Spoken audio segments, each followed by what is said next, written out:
Kenilworth Road. It's Luton Town versus Queen's Park Rangers, awaiting the players to come out on the pitch here. And Sam, finally, if we look down these team sheets here, which player for each team is going to maybe make the difference if it is as close as it was on Tuesday night? Well, yeah, I touched on Elijah Adebayo. Him and Carlton Morris kind of in tandem put the fear of God into teams at times last season in the Premier League and previously getting out of the Championship towards the tail end of that Championship season. So they need to get back to what they were doing brilliantly. I'm obviously looking forward to seeing Dembele, but Madsen as well, who we expect to play the furthest forward of the QPR midfield three. Looks like a good technician. They need that creativity that they've lost losing Willock and Ilias Chair, and by all accounts he's settled into life at QPR really well. So I'm looking to see if he can be that nice link between midfield and attack and obviously supply Michael Frey with a few opportunities. Excellent. Well, for the second time in 4 days these teams meet. They've already met in West London. That went the way of QPR. Tonight we're at Kenilworth Road, Luton Town versus QPR in the Championship. It's EFL Game Day Live as we kick off a weekend of football across the Talksport network. That was the voice of former Luton Town striker Sam Parkin. He's alongside our commentator this evening, Flo Pollock. Thanks, John, and a very good evening, everybody. You're listening to Talksport 2. Luton, QPR, then the first football of the weekend. Both sets of players are out on the pitch. The sun has just set here at Kenilworth Road and the floodlights are on. A perfect Friday night to listen to football. Luton in their orange home kit with the black shirts, and it's packed here at Kenilworth Road. A sold out away end as well, not too far for the QPR fans to travel, of course. Neither of these sides has got a win yet in the Championship, so precious points up for grabs this evening for both of them. And ahead of an international break as well, they'll be desperate to get their first 3 points on the board, so they're not going into that break worrying about where that first win is going to come from. Ahead of this as well, there's going to be a moment of applause in memory of former England manager Sven-Göran Eriksson, who passed away earlier this week. A great England manager, the first foreign manager to manage England. So that moment of applause in a moment. And as John mentioned earlier, these two sides actually played just a few days ago in the EFL Cup. That ended 1-1 after 90 minutes, but QPR did progress on penalties. So Luton yet to win in the Championship or the Cup yet this season. Rob Edwards, though, seems pretty relaxed, pretty calm about it. There's a lot of good feeling towards him from the Luton fans. They know how good a manager he is. Last season, taking Luton in the Premier League, one of the relegated sides that did the best, falling short in the end. Our referee for this evening, Bobby Madley, in the middle with the captains, Carlton Morris, Luton's captain, and Steve Cook, the captain for Queen's Park Rangers. So that 1 minute applause then for the late Sven-Göran Eriksson, who passed away earlier this week. We'll just pause for that.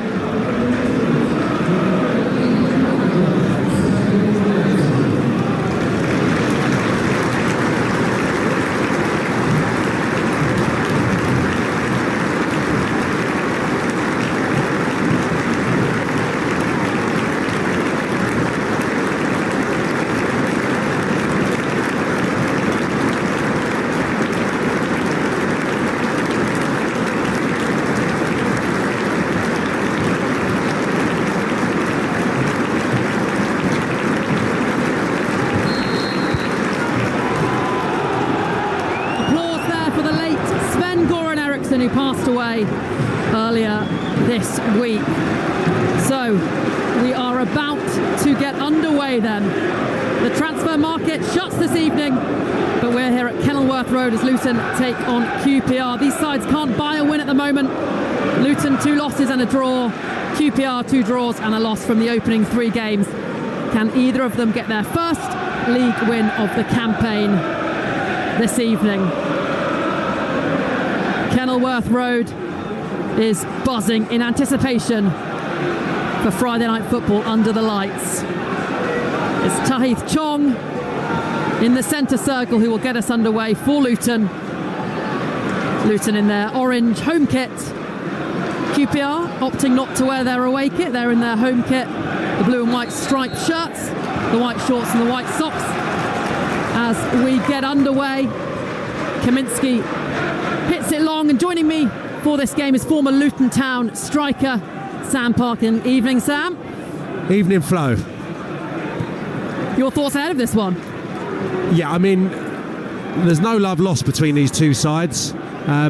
Going back to my playing days here at Kenilworth Road, I think we played them in that first season that I was here, maybe 2 or 3 times, certainly in one of the cup competitions as well as the league programme, and it's always a big game, I think, for both sets of supporters. There's been a few tempestuous encounters between the two the last few seasons, especially when they were both vying for promotion out of the Championship. So it's a really good atmosphere.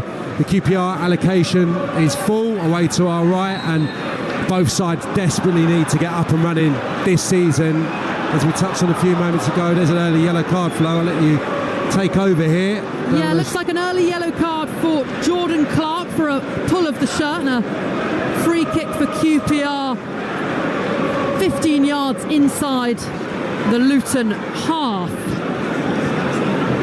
So as Bobby Madley just chats to Chong before that free kick's taken, I'll just run through the lineup for Luton. In goal, Kaminski, back 3, Burke, McGuinness, Bell, wing-backs Walters, Doherty, midfield, Clark, Baptiste, Chong and Adebayo, and Morris up top.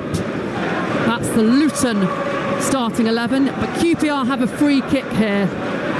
90 seconds played, Luton 0, QPR 0. It's Dembele who looks like he's going to take this. The QPR players lined up on the edge of the 18-yard box. Dembele floats it towards the back post, overhit out for a goal kick, which gives me a chance to go through the starting 11 then for QPR.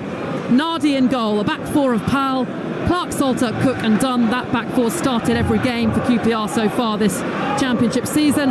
Colback back from suspension field, and Madsen in midfield.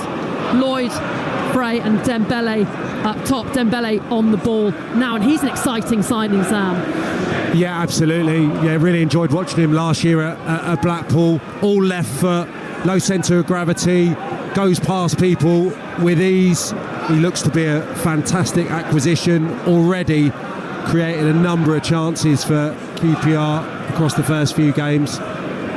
And his brother, Sariki Dembele, just signed for Oxford United, so they'll come up against each other, the two brothers, as the ball is put out of play by Cook.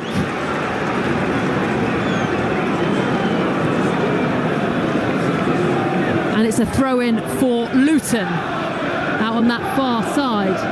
And it was in fact Tahith Chong who got that yellow card, not Jordan Clark, for the pullback earlier in that free kick. Well spotted by my co-commentator Sam Parkin.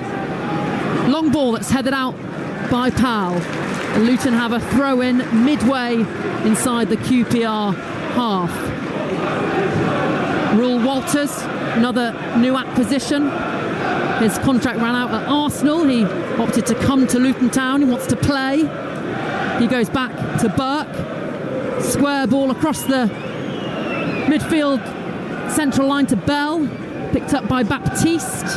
He spreads it wide to Doherty. Got the most assists for Luton last season, Alfie Doherty. Got a great cross on him. And then Burke goes down the line to Carlton Morris. He tries to flick it into the path of Walters. Walters trips up Colback in the box, and QPR get a free kick in their own penalty area. 4 minutes played. Luton 0, QPR 0 here on Talksport 2. Yeah, it does well, Jack Colback. He's not going to want to get into too many races with Walters. He's a bit of a flyer down the right-hand side. He's had an excellent start to the season, but Colback doing an unfashionable job, which he'll have done many times in his career. Good tracking, gets his body in the way, and Walters, in his youthful exuberance, too physical. The QPR away fans in good voice to our right. Behind their goalkeeper, who hits it long. Frey with the flick on. Frey back to Colback. Luton have it just inside the... Sorry, QPR have it just inside the Luton half. Frey now on the edge of the Luton box. Slides it into Dembele. Dembele in the box, and he shoots low, and it's just wide. From Dembele. First chance of the game. Goes the way of QPR, but they can't find the target. Glorious opportunity, brilliant from Lloyd down on this near side, and Michael Frey, whose touch was sublime. It was Lloyd who just punched a header into his feet, the big centre forward. His initial touch was superb, taking it away from Amari Bell, laid it to Dembele, slightly behind Dembele, so he had to readjust his feet, but you'd still expect him to score there. Just missed the far post by a yard or two. The ball's at the feet of Amari Bell. He slides it forward to Alfie Doherty, who loses possession, but they managed to nick it back, Luton. It's now with Burt playing his first minutes in the Championship this season. He was out with an injury. It's now with Carlton Morris on the halfway line. He feeds Walters, plays it around the corner for Elijah Adebayo, but the offside flag is up, so it'll be a free kick for QPR midway inside their own half.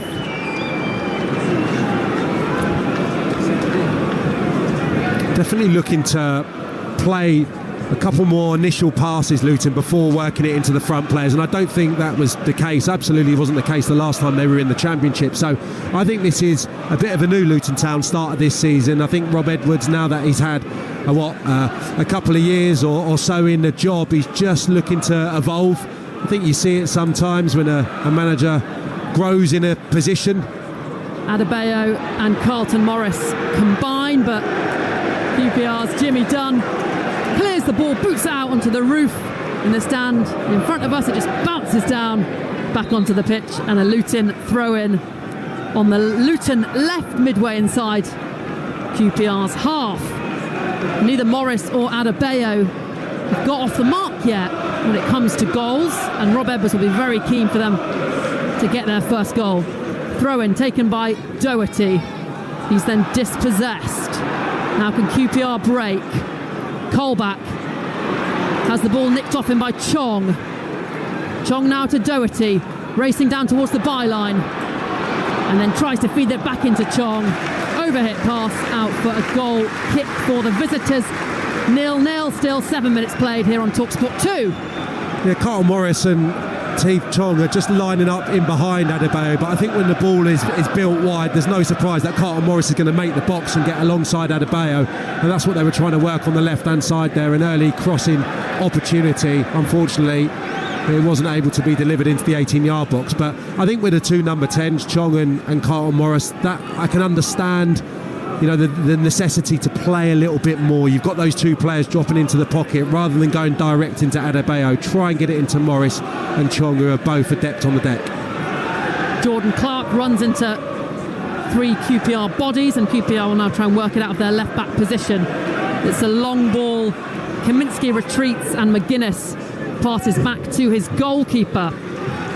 Plays it out to Amari Bell. Amari Bell strides forward, not under any pressure in his own half. Square to Shandon Baptiste, one of the signings Luton made over the summer from Brentford. He squares and switches the ball to Raul Walters. Walters wearing his socks slung low with those tiny little shin pads that look the size of custard creams. Jack Grealish-esque. Let's see if he's got the talent of Jack Grealish, Sam. And then Dembele plays a through ball to Frey, who's about a yard offside. Free kick for the home side. Yeah, I think you've got to be a good player to have your socks like that, and you've got to have the confidence. I would have thought when I was playing it would have been putting unnecessary pressure on me. Do you know what I mean? I think as well, when the first white boots came out, there was only a few that would have been bold enough to wear them. Obviously now black boots are a rarity, but yeah, you've got to be a good player, absolutely, to have your socks down. Good move here from QPR. Lloyd into the penalty area, plays it across goal. Amari Bell got there first to intercept. He had to, because Dembele was coming round the back. QPR looking the more likely at the moment. It's their second chance. Luton yet to have a shot on target. It's with Pal. 9 minutes played. Luton 0, QPR 0.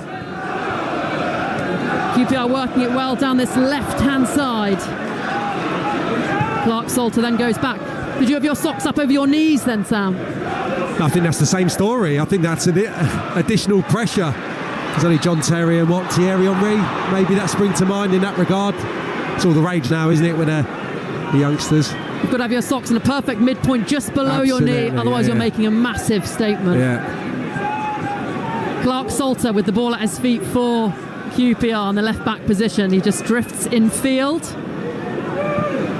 Plays it out to Lloyd. Academy kid Lloyd down the left wing, up against Burke. Opts to go back to Colback. QPR in the Luton half. Back with Clark Salter. Under pressure from Carlton Morris. He's always so good at pressing. And Luton win it back with Clark. Tahith Chong making a run forward. It's fed instead to Adebayo just over the halfway line. Rob Edwards urging his players forward. Chong then knocks it out of play for a QPR throw-in out by QPR's own corner flag. 0-0 still here on Talksport 2. I think it's been a really bright start by both sides. The pitch is absolutely immaculate. It's beautiful this stage of the season. I think we've got two good footballing teams on display here. I think Luton are changing a little bit, like I touched on a few moments ago. They're knocking it around with confidence, and QPR, especially down this left-hand side where they seem to be overloading to a degree. Young lad Lloyd, Madsen, the midfield player that I spoke of pre-match, coming over here as well and getting involved. Nice little triangles. It's been a bright start by both. Ball headed out of play by Kenneth Parl for a Luton throw-in in the QPR half. It's back with Burke. He goes all the way back to McGuinness, another summer signing for Luton from Cardiff. He also spent time in the Arsenal Academy, playing at the heart of Luton's defence. Arsenal, of course, play tomorrow. Arsenal-Brighton, 12:30 kickoff. That's live on Talksport. Championship offering for that time as well is the East Lancashire derby. Blackburn up against Burnley as Doherty has the ball for Luton out by the corner flag. He's dispossessed well by the diminutive figure of Dembele, and it's then hit up to Frey. Good hold-up play from the big centre forward. Frey into Madsen, who can't control it, and Amari Bell recovers the ball for Luton, and it's with Shandon Baptiste. And of the signings, Sam, that Luton have made, or both sides have made, which one do you think will turn out to be the best over the season? Who have you got your eye on? Oh, that's a question and a half. I think McGuinness is a brilliant capture. Obviously, good pedigree, did really well at Cardiff. They paid a fair chunk of money for him, but yeah, I think he's an excellent competitor. A bit old-fashioned in terms of his defensive work. Great ball there from Carlton Morris into Adebayo, and it's good goalkeeping from the QPR. Shot stopper came out quickly, snatched it out of the path of Adebayo to prevent him from getting an effort off. Talksport 2, Luton 0, QPR 0. So far QPR with the best chance of the half. Luton growing into it, yet to really force a save from QPR's goalkeeper. It's up to Colback, heads it back to Frey. Frey flicks it on for Lloyd. Nice move, building by QPR, breaks down. And it's at the feet of Luton's shot stopper Kaminski. Rumours ahead of this that Leicester had tabled a bid for 10 million for Kaminski, but he starts tonight. If he's subbed off then, Sam, then maybe he's been transferred off to Leicester. Every chance. QPR's Lloyd, but the ball at his feet goes back to Pal. Both managers teetering on the edge of their touchlines. Two managers with very bright prospects, well liked by their fans, and you feel that will give them time, despite the fact that both of them haven't had the best starts to this championship campaign. Ball's out at the feet of right back Jimmy Dunn for QPR. He turns inside into trouble. The luck of the bounce means Sam Field's able to get it out to the left. It's now with Lloyd out on the touchline up against Burke. Back in field to Colback. Danish midfielder Madsen now on the ball for QPR. This is good build-up from the R's. Lovely little dink there from Madsen. It's with Lloyd. He goes back to Pal. Bodies in the box. Pal opts to go down the line instead to Colbert. QPR stab it back to Clark Salter to keep possession, but they've got Luton penned in their own defensive third here. Rob Edwards screaming at his team to press. QPR still have it. They switch it out to the far side. Ball's at the feet now of Dembele. He wants to run at his man. Runs in field. Back with Jimmy Dunn. Still goalless here on Talksport, Kenilworth Road. Out with Lloyd. Was playing for the under-21s last season. Now playing championship football. Left forward. Just kicks the ball out of play accidentally. But a good start from QPR, Sam. It has, and again, they're being really bright down on this left side. I think they just turned down the opportunity, or they missed an opportunity there. Frey initially could have just helped the ball into the space for Alfie Lloyd, and then Cole back there opted to play short into him. I think if he'd have just played it round the corner into the space, then Burke and Walters would have been taken out of the game. Adebayo now driving into the penalty box. Sliding challenge. Out for a goal kick. Steve Cook, the QPR captain, with the sliding block, and he stands in front of his fans afterwards to take their hefty applause. Goal kick then will be taken by QPR's new goalkeeper, Paul Nardi, signed over the summer. QPR played out to the right for Dembele, then flicked into Frey, tried to control the ball aerially. High boot, but the referee says play on. It's now out with Tahith Chong on the left-hand side for Luton. On the corner of the penalty box now, slides it into Jordan Clark. He pulls the trigger. His shot takes a deflection out for a Luton corner, the first corner of the game for Luton, and that evokes a big round of applause from the Luton fans. Such a clever player, Jordan Clark. I mean, Sam Field's in close proximity with him when the ball's played square into his feet, but he's just got such great awareness. He shifts it onto his left side into the space and gets the strike away. Little deflection giving Luton the corner, but you can't afford to really give Clark that type of space. He showed it countless times in his career since he's come to Luton. Really good player. Corner then will be taken by Alfie Doherty, and there's a Luton player on the QPR goalkeeper, and I can't see a QPR player near him, as it swung in, goes over everybody, kept alive by Baptiste on the edge of the penalty area. He swings it back in, and the header saved by Nada, but put into the back of the net by a QPR player, Jimmy Dunn, with the own goal. There was not much he could do, but Luton take the lead on 17 minutes. Luton Town 1, QPR 0. Well, it's a brilliant ball in, first and foremost, from Walters.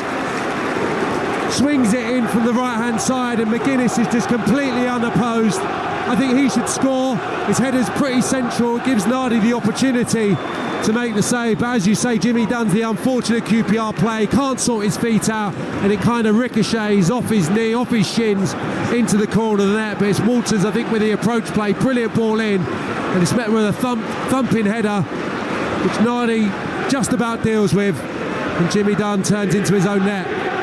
Really unfortunate own goal, and Luton Town strikers yet to score themselves, but Luton leading QPR here by a 1-0. That own goal from Jimmy Dunn. Yeah, it's Baptiste actually with the delivery on his left side, on his weaker foot as well. It was just a brilliantly angled delivery. The pace was on it as well, but McGuinness completely unmarked in the middle. Got up well, good contact on the header. Too much on it really for Nardi to deal with.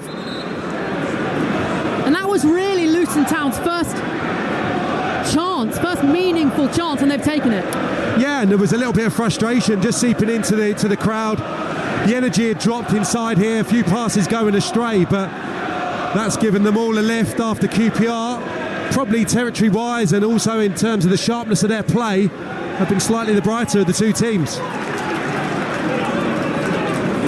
19 minutes on the clock then. Luton Town 1, Queen Park Rangers 0 here on Talksport 2. The ball's at the feet of the Luton Town goalkeeper Kaminsky. The Hatters trying to play out from the back. Baptiste around the corner to Jordan Clark. He tries to spray it out to Walters, but QPR nick it back. Frey with a lovely flick around the corner. He was hoping his QPR teammate Lloyd was going to run onto it. He didn't. Looked a little bit exasperated with the young man. And Luton have the ball back. So Luton lead through their own goal, and sometimes when you're having a bit of a tough time, Sam, you just need a bit of luck, don't you? And that's what they've got. Yeah, absolutely. Not been happening for them in an attacking sense, but I think we've seen already this is a good side still. Luton have got good players. They just need to get that first win on the board. They need to get beyond the transfer window first and foremost, so all that speculation about the players can just go away for 6 months and they can focus in on trying to get out of the Championship. Got sympathy with Michael Freyder. I think we've seen enough of him now, Flo, over the last year or so. He's not going to run behind. He needs a teammate to stretch the game for him, and him turning it around the corner is not the worst ball or the worst idea in the world. He needs Dembele and Lloyd, those two in particular, to stretch the game and get down the outside of the Luton centre-halves. Chong out by the corner flag for Luton as Luton attack the QPR box. Chong feeds it through to Adebayo. Adebayo looking for the cutback and out for a Luton throw-in right by the corner flag on that far side. Doherty goes back to Amari Bell. Not under pressure. Takes a couple of steps forward. Driving to the byline, he crosses it in. Not cleared, only cleared as far as Chong. Great feet from Chong in the box, but he's forced wide back to Doherty. Doherty with a cross in. And when Alfie Doherty gets the ball and whips one in, you usually expect a perfect cross, but that one was not good, Sam. I think it maybe took a deflection because the crowd on the far side, probably the most vociferous of the Luton Town supporters, wanted the corner there. They felt that it had just gone over the line before Nardi got it. And this is like one of those spells here. They can really smother you, I think, when they're attacking that end, Luton. Really loud in that far corner. Strangely, they'll be attacking a full complement of home fans in the other end in the second half. But I really feel they get going when they're going towards this end of the ground. And at the moment, QPR just can't get out and get a little bit of meaningful possession. What's going on here then? So Jack Colbert looked like he was fouled and then put his body over the ball, kind of obstructing it. I think the referee's given a free kick to Luton in a pretty advantageous position, right on the edge of the QPR penalty area, right of centre, almost on the corner of the 18-yard box. And this is a great opportunity for Luton to deliver a ball. And again, it's Alfie Doherty. Yeah, I think if you're a Luton player attacking this, you just steam in towards the far post, and Alfie Doherty's just got to try and land it probably just beyond the 6-yard box with pace towards that far corner, and then the keeper so often is in no man's land, doesn't know if there's going to be a touch or not. Luton leading by goal to nil. Doherty pulls the ball into the box, and a Luton player has gone down. It's Carlton Morris. He wants a penalty there. Referee Bobby Madley not interested, and the ball just floated over everyone and went out for a goal kick. Yeah, they're looking threatening. I mean, it's Burke and McGuinness who dart towards the ball there, but you've also got to worry about Morris and Adebayo. I mean, that was a big appeal there. That wasn't just one or two of the supporters or one or two of the players. That was everyone in unison wanting the penalty. Officials not interested. And we know the referees said they're going to be hotter this year on holding in the box. Carlton Morris not getting it. Doherty across the face of goal, and Adebayo couldn't quite stretch a limb long enough to get the touch that would have surely guided that into the net for Luton's second. Good ball from Alfie Doherty, just whipped it across that 6-yard box. Yeah, just a fraction too heavy. It's really thumped in there, as you say, and Adebayo has stolen the march on his marker. He's in front of him. Kenneth Parle just can't get that right boot onto the ball, which surely would have turned it into the net. Adebayo not scored in quite a few league games now. Not up and running in this Championship campaign. He did get into double figures in the Premier League, as it happened. Will be a QPR throw-in out by their own corner flag. 24 minutes played. Luton Town 1, QPR 0 here on Talksport 2. Alongside me, Sam Parkin, the former Luton striker. As QPR throw it down the line. Comes back to them and they boot it up long. Amari Bell with the returning header. Neither side able to get it back under control until it falls to the foot of Tahith Chong. He goes back to Doherty. QPR just needs to get a foothold back on the game, just get their foot on the ball and slow things down. They're under the cosh a little bit. Yeah, well, there's an intensity that Rob Edwards demands from his players. He wants to play fast attacking football this season, and it's really in evidence at the moment. They're threatening to blow QPR away, where for 15 minutes QPR was sharp, they were neat and tidy, created the best opportunity by some way for Dembele, but that goal, as you rightly said, would just maybe turn the tide, and the confidence seems to be coming back.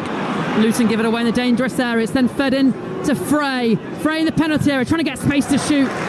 Blocked well by McGuinness. Good defending from the young centre-half. Luton then playing a little bit edgily in their box. One back by Dunn. It's now with Madsen. He finds Dembele on the corner of Luton's penalty area. It's then hooked away by Shandon Baptiste. QPR have it at the back and they go all the way back to their goalkeeper. And as you say, Sam Parkin, Luton trying to play fast attacking football. And I can see over there actually a banner from the town fans which says, it's got a picture of Rob Edwards and it says sexy football. Yeah, I mean, that might be more referring to his good looks, that flow. QPR now bursting into the box. Luton get it away though. He's nearly in earshot. I don't want to give him a big head. I'll leave you to comment on his good looks. Kenneth Powell for QPR. It's over the halfway line, goes back to Colback. This is better from QPR. They've got their foot on the ball. They're just now switching it over to that right-hand side at the feet of Jimmy Dunn, who scored the own goal, the only goal so far in this game. It means that Luton are leading. Luton win it back though and go all the way back to their goalkeeper Kaminski at the feet of Burke. That was a half a decent opportunity for Frey just a moment or so ago, Flo, and I think that's where you need a little bit of inventiveness from your centre forward. He's not got the pace, he's not got the trickery, and McGuinness was nice and tight to him, so I think he would have been better suited just looking to pop that off to one of the midfield players who was arriving. Great control by Walters, who feeds it in to Clark. Clark chips the ball into the box. Carlton Morris was jumping in, it was headed clear though by a blue and white shirt. Still with Luton, Amari Bell finds Doherty. He feeds it in to Adebayo, whose ball across goal is cleared by Steve Cook and then collected and smothered by QPR's goalkeeper. It was a mess, wasn't it? It was Sam Field that went to ground at the front of the 6-yard box. Jordan Clark was in close proximity, just looking to sniff out an opportunity. Almost got it caught in between his legs, then went to ground. It's fortunate he didn't handle that. A long ball in behind from QPR floats harmlessly into the path of McGuinness at centre-half for Luton. QPR in their 10th consecutive championship season. Only just escaped relegation last year, 6 points clear, but a feeling of optimism amongst the QPR fans at the moment. Marty Cifuentes has made a big impression on the fans as Frey wins it back for QPR. Loses it almost immediately though. It's then played into the channel for Adebayo. He jumps over a sliding challenge from Steve Cook, who then picks up the ball to prevent Luton from taking the early throw-in, and he gets a yellow card for that because he's preventing the play from continuing quickly. So yellow card for Steve Cook. Yeah, can't have any too many complaints. I think he knows exactly what he's doing there. The ball's ricocheted off the hoardings and Luton are going to get on with it. I think it was Chong looking to get the ball in his hands and play. And again, that's what they want. They want that intensity. They want to play with fire and they don't want to give QPR a moment. And that was an opportunity to maintain the pressure. Luton come again. Cross from Chong. Met at the back stick by Walters. Set back and then Jordan Clark shoots. straight at Nada in goal for QPR, who had to snatch it up on the second attempt, stung his palms, dropped it, caught it. 30 minutes on the clock. Luton 1, QPR 0. A lovely set from Morris as well, had nice pace on it. It meant that Jordan Clark could just sweep it first time. Lacked a little bit of conviction, which is surprising. That's the type of chance that Jordan Clark really enjoys. Gets a number of goals from outside the 18-yard box, just didn't catch that one. Flicked round the quarter by Rule Walters into the number 9 for Luton, who has a pull on his shirt and goes down. And welcome to those listening on Talksport. It's Luton 1, QPR 0. QPR started brightly, but Luton took the lead, an own goal from QPR's Jimmy Dunn. Alongside me for this, former Luton Town striker Sam Parkin. What have you made of this so far, Sam? Incredibly bright, really good atmosphere inside of Kenilworth Road, and both teams started brightly, knocking the ball around. Luton threatening to blow QPR away at the moment now. It's a really good spell for them. And Adebayo takes a shot, deflected wide. Coverage continues here on Talksport 2. Currently Luton 1, QPR 0. Corner for Luton. As you say, Sam, they're ramping up now, Luton. They're threatening a second. Yeah, they've really been able to introduce the two centre forwards into the game in recent minutes. Adebayo is running intelligently, he's powerful down the sides of the QPR centre halves, and they're keeping it alive in the final third. And what they're doing more than anything is they're getting balls in the box and they're getting bodies in the box. Everything that I'm sure Rob Edwards demands from his team. And right now QPR just need to get through this spell, try and get to half time with it not getting any worse than 1-0. Alfie Doherty over this corner, swings it in, clears everyone, collected by Baptiste and goes back to Bell in the centre circle for Luton. He then spreads it out. Dembele's there to intercept. Luton throw in on the Luton left hand side, midway inside QPR's half. Quick throw up to Carlton Morris, out by the byline. He's in the penalty area, twisting, turning, goes back to Jordan Clark. He's urged to shoot, he obliges, his effort blocked and cleared. It's all Luton Town at the moment. QPR struggling to get a foothold in this game. Dink down the line for Chong. Chong out by the byline, he's into the box now. Across goal, cleared, and then Jordan Clark on the half volley. Straight at a QPR player who hooks it out of play. Rob Edwards, Luton Town's manager, grabs it, he wants his side to get going. QPR just getting overrun a little bit in midfield. Jack Colback's been quite advanced in this first half. Sam Field just anchoring the midfield, and Teeth Chong is having a large impact, and that was a brilliant bit of running for him. Too easily found though by Shandon Baptiste. Opportunity to put a ball in the box, but QPR in fairness did recover. There was 7 or 8 blue and white hoop shirts in the 18-yard box to repel that danger. Long ball into the channel for Chong. Can he keep this alive? No, he can't. Goal kick for QPR.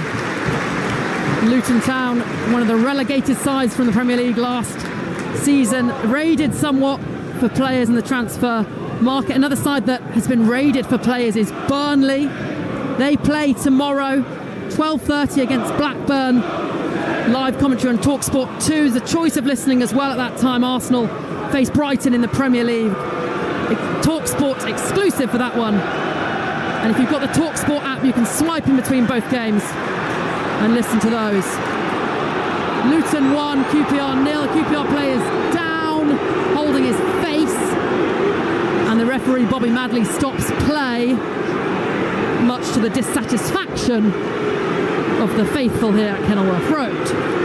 Yeah, it's Dembele, it's Doughty on Dembele. There is a little arm in the face, but it's not going to injure the player. And Luton were ahead of steam there. It's a difficult place to play when you're a visiting player, when the crowd is like this and when they're having one of these spells. And at the moment, there's no outlet for QPR. The ball's coming straight back. And credit to Luton after a difficult start to this game. Very much looking like their old selves. They very much are. Luton 1, QPR 0. And as you say, Sam Parkin, QPR looking a little lacklustre up top. What kind of options do they have to bring on? They've got Shan Selar, young striker, but now that Lyndon Dykes has gone, are they missing attacking players, attacking options?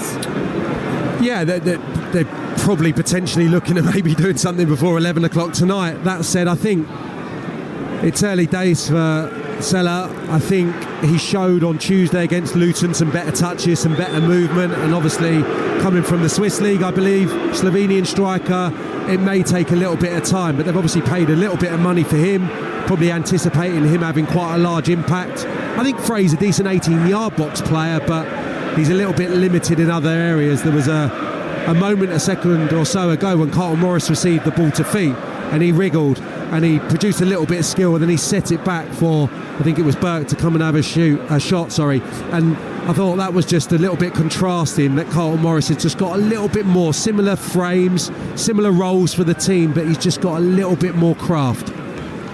Dembele is okay, and we continue. Luton have the ball. It's switched out to Walters on the edge of the box. Hooks the ball across into the penalty area, headed clear, and then Frey does manage to hold the ball up.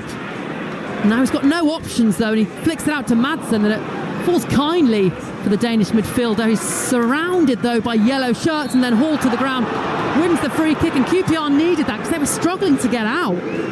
Yeah, I mean, he's a technician, isn't he, Madsen? We've seen as much already to suggest that he's going to be a player that knits the midfield and the attack together, but what he isn't is particularly quick. He's not going to run behind. He wants the ball to feet, and this first half, to a degree, has passed him by. Looks like he'll be a nice player for QPR, but when you're under the cosh and the atmosphere is intensive and the ball looks the size of a golf ball when it's coming into you, it's difficult, and it's one of those spells right now. They just have to try and weather it and try and get Dembele, Lloyd on the ball. Can they get the team up the pitch? They get the fans back on side and give the rest of the players and team a bit of belief? 8 minutes remaining of this first half. Luton lead by a goal to nil. QPR in possession. Clark Salter plays it to his left back, Kenneth Powell. Goes down the line to Lloyd. Under pressure. Is robbed of the ball, but QPR nick it back through Colback.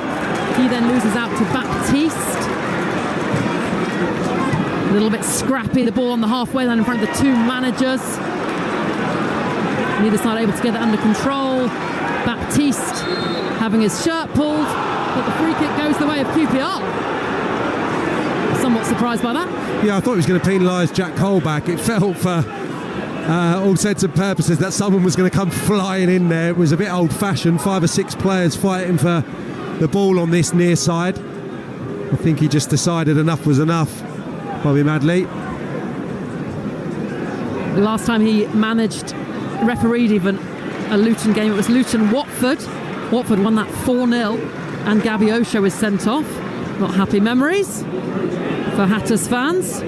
As Dembele wins it back for QPR, plays into the feet of Madsen, and QPR win a free kick in a good area, in that right channel, 10 yards in from the touchline. So a chance to whip the ball in, and the Luton Town fans not happy about that. No, it was soft, but it's a foul. I've got the luxury of seeing it again on the monitor. He just has a little swing with his right foot, Amari Bell, and catches the player as it's shielded. Just touched on Madsen and his technical qualities, and he shields the ball intelligently there. Now this could be a dangerous moment for Luton. QPR have scored 3 headed goals so far in the Championship, 1 in each of their 3 Championship games. Dembele is over it. They've got plenty of height in the box. Frey, Field, as Dembele floats one in, cleared at the near post, out for a corner to QPR. Yeah, that's what he's there for, Doughty, just screening that front post. He's the one that gets back in there sharp. Frey was poised just on his shoulder, looked like he was going to be able to get a one-touch finish away, but very good defending from the wing-back. So another opportunity for QPR to swing the ball in and try and get level here 6 minutes before half-time. Dembele from the corner on the far side. It's an in-swinger towards the near post.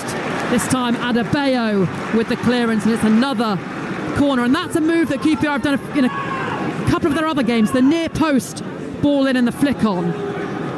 Yeah, it's the whip on it, isn't it, and the trajectory rather than the pace, I would say. He's clipping it in, spinning it into that near post. Only requires the faintest of touches, as it was Frey, wasn't it, against Plymouth Argyle last time out in the league for QPR. Exact replica of that corner. And Frey's in the 6-yard box ready for that flick on, should it come his way. Dembele spins it in, near post. Again, Adebayo is there, the striker back doing his defensive duties. It's back with Dembele though. He's got really quick feet and he runs inside. Good play from Chong though. And Luton Town now can break. Adebayo travelling over the halfway line in the left-hand channel. Orange shirt steaming forward. Slides it into Doherty. His players in the box. He cuts it across. Walters in the box tries to set it to Morris. The man, Royal Walters probably should have shot there. A little bit of experience, I think. And he'd have pulled the trigger, but he tried to lay it off to Morris. Luton still in possession. They lead QPR by 0-0. 5 minutes of this first half remaining. Similar position and would have been, I would suggest, a similar technique to that of Zach Nelson, his contemporary the other night at Loftus Road with his goal. I didn't think that was the worst little ball there. He took the sting out of the cross and he kind of just cushioned it into Carlton Morris, but it looked like the centre forward had just switched off and wasn't expecting it. And when you do that as a centre forward, normally it's off your toes and the opposition are away down the other end. Perhaps not the right option as well. Carlton Morris had his back to goal as well, so he would have to have turned and shot. As you say, that goal from Zach Nelson, that was against QPR midweek. That was an absolute beauty of a volley. Yeah, you've got some good young players here, no question, and unfortunately for Rob Edwards, I think coming into the season he was obviously a little undercooked in terms of senior players and senior defenders, so he started 3, didn't he, on that opening evening against Burnley. Johnson, Nelson and Walters is out there tonight, so yes, he wants to give them minutes and I'm sure they're going to have a big part to play this season, but 3, I think, straight in for their championship bows was a tough ask on that evening, and so it proved. Yeah, it took a bit of a beating against Burnley, 4-1, but I believe 2 of the goal scorers for Burnley don't play for Burnley anymore. Burnley have lost so many players in the transfer market. Over on Talksport tonight from 10 p.m, you can listen to Deadline Day special with Jim White and Alex Crook to hear of any last-minute deals that are going on. 3 minutes remaining here of this first half. Luton 1, QPR 0, and Luton have a free kick that's switched into the box by Doherty.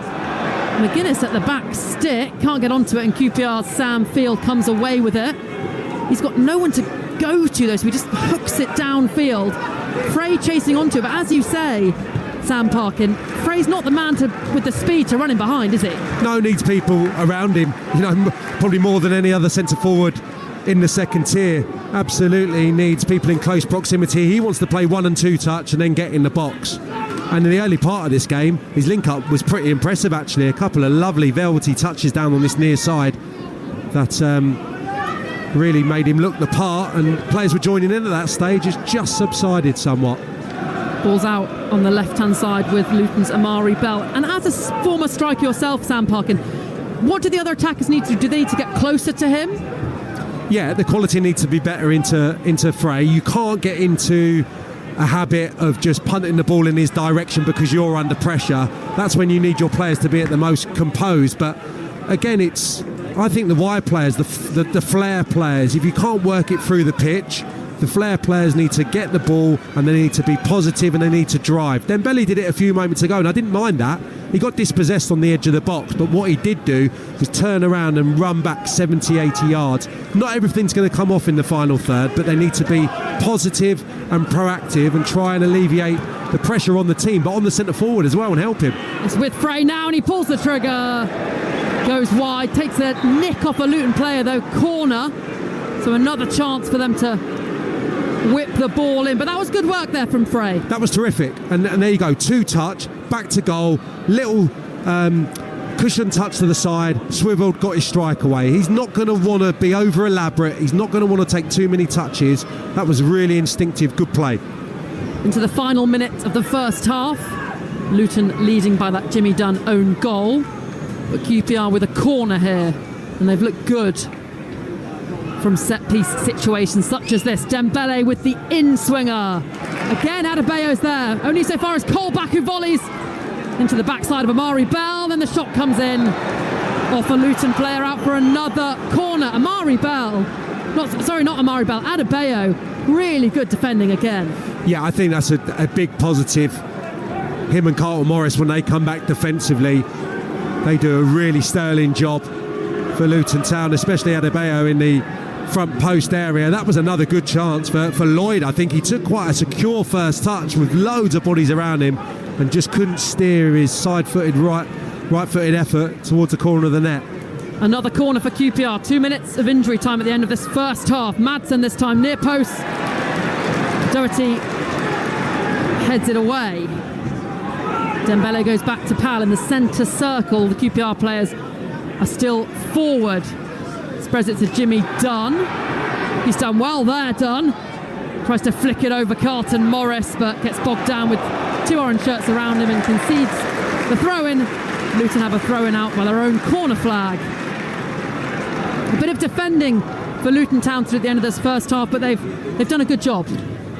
Yeah, absolutely. Defending their box well. And that was good play from Jimmy Dunn. Carlton Morris got a little touch on the ball, maybe off his chest, which just halted his raid down the right-hand side. I think Jimmy Dunn's got a bit of a problem defensively tonight. You'd invariably think that Doherty would probably be the one that he's having to do a bit of a job on, but Teeth Chong's been pulling onto that side load in this first period and running beyond Dunn as well, and that's a little bit of a mismatch.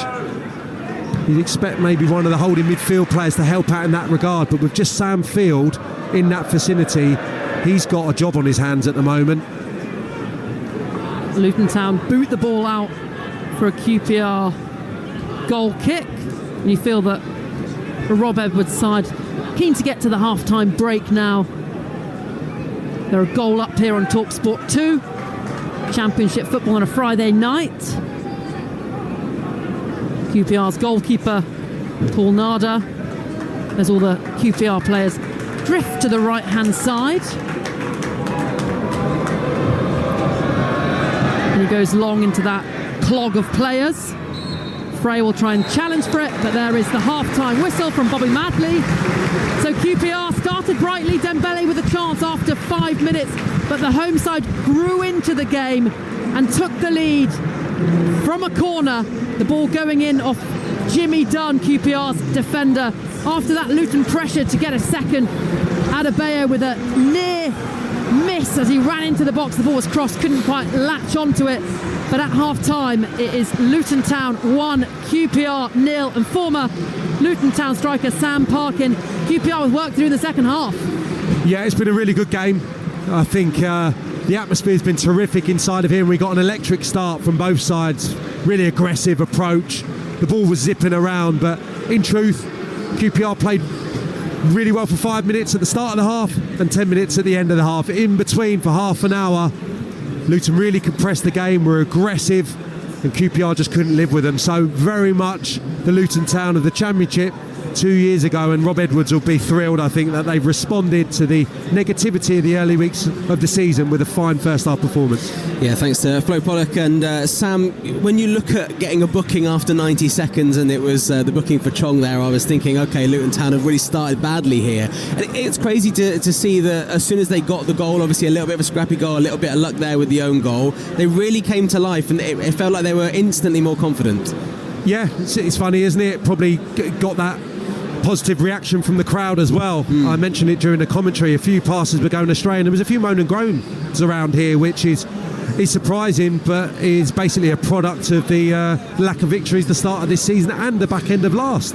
Let's get it right. They've not been winning games, so there's a little bit of a fear that this could be a struggle this season and not a campaign where they're challenging to get back into the Premier League. So yeah, they needed that goal, and from that moment really they looked inspired. They looked aggressive all the way, to that back three who compete for every ball so aggressively.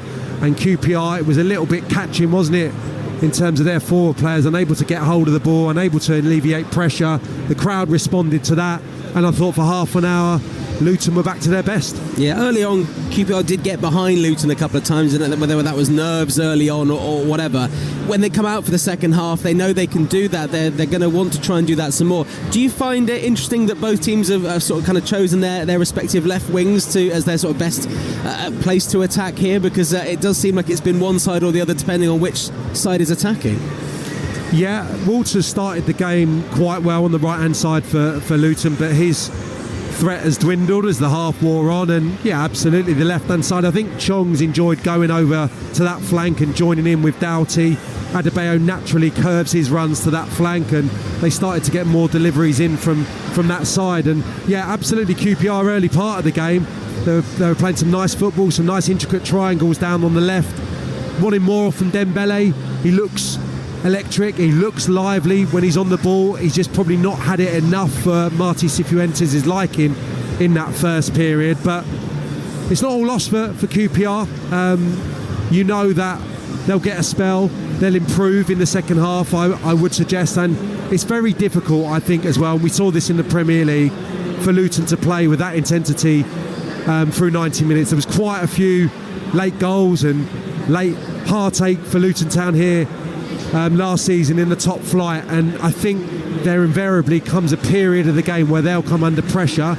Of course, that's not a huge problem if they get the second goal in this game, but yeah, I expect QPR to improve and to have more on the Luton Town goal in the second period. Okay, well, we'll find out very, very soon. That was the voice of former Luton Town striker Sam Parkin looking out over the pitch here at Kenilworth Road. The goal that QPR will be attacking in the second half being watered very, very heavily, as is kind of tradition these days in football. So the ball skids through a little bit quicker, catches players out.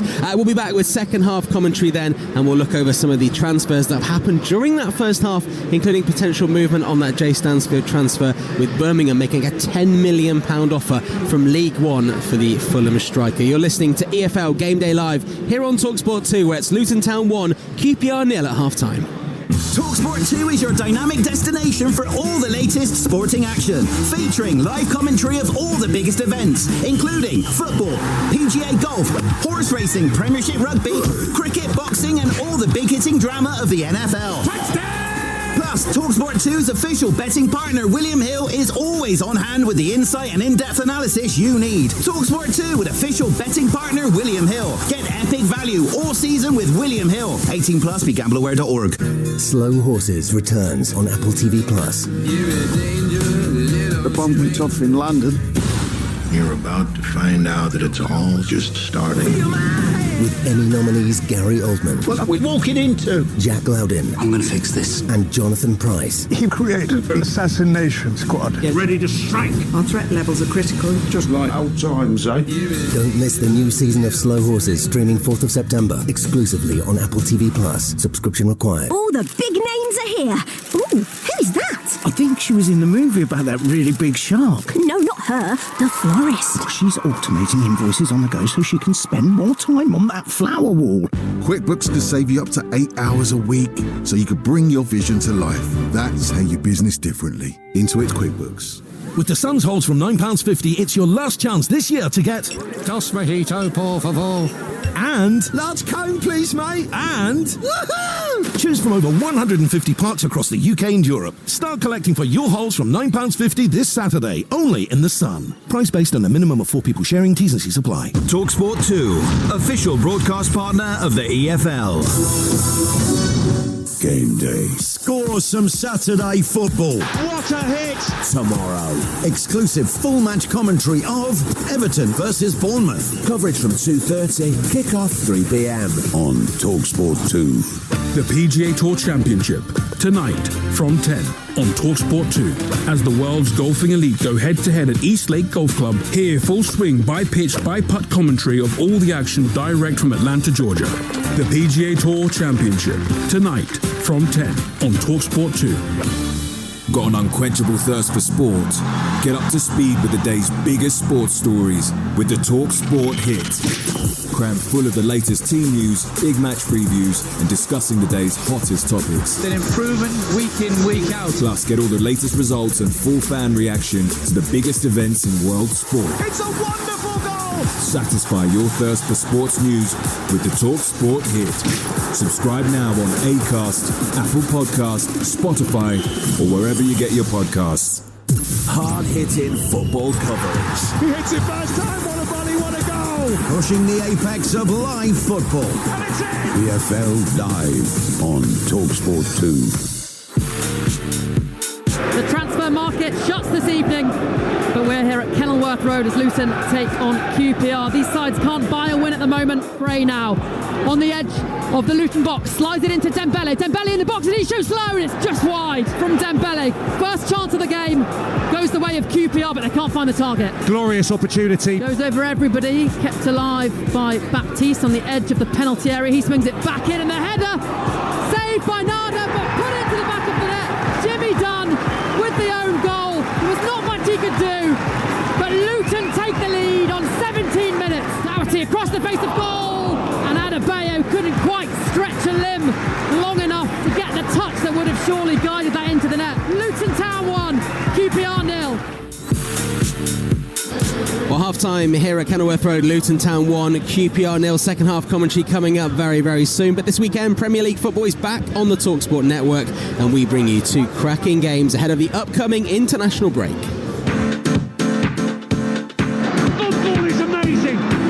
Football's brilliant! Quite outstanding from this young Arsenal side. Into Havertz, getting space for the shot, draws it down low enough the post. The goals they get all over the team is enough. You saw the goals they scored last season. 100%. To win those games, you have to have certain behaviours, and the team is not afraid to go into any ground with that intention. Don't be surprised that surprises in football. In towards Adingra, bends into the far post, Pedro is there, and he scored, and they've done it again. And in the end, it's about giving everything you have in your body. They're a fantastic football club. Fabian Herzler, take a bow, fella. Top to bottom, one of the most unpredictable leagues around. Drive for Everton, who motors to the edge of the penalty area, goes on the outside, gets into the bus, finishes. And I think Everton will be just fine. Giving people goals in the Premier League, it's a very difficult thing. The first two games we're giving 3 away. 2 from Semenyo, another cracker inside the box. Now Bournemouth are in front. And this is the programme that brings you closer to the football each day. It's Talksport's Game Day.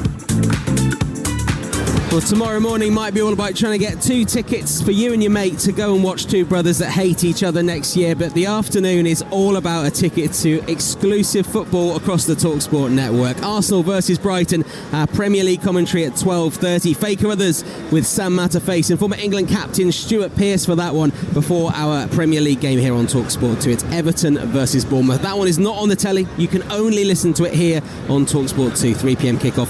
Everton versus Bournemouth.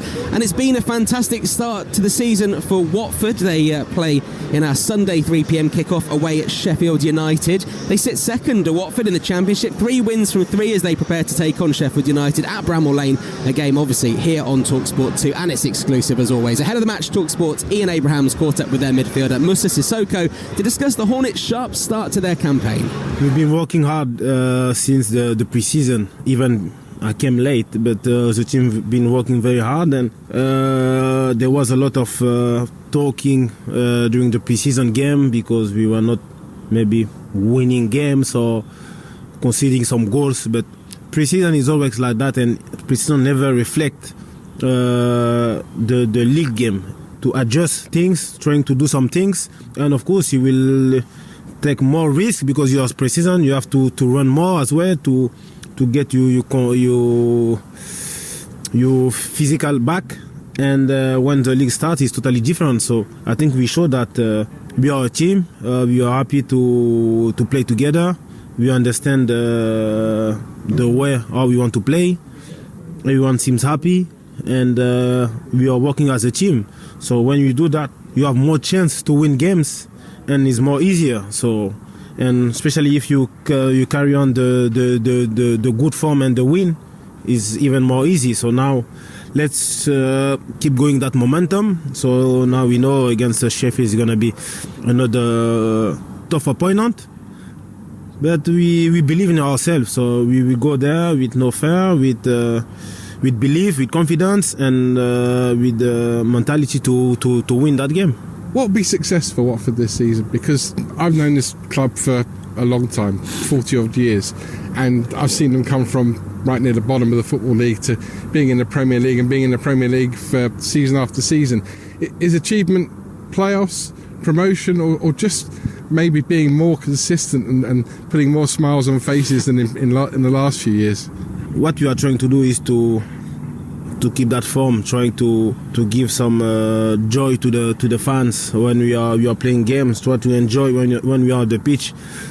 Of course, when you win, you're very happy, but the most important is to give everything. So when you came off from the pitch, you have no regret. So you can play very well and lose the game. Yeah, that's football. So, but what we are trying to do is to give happiness to the fan, to all the club, and also the player to enjoy on the pitch, and of course to win games.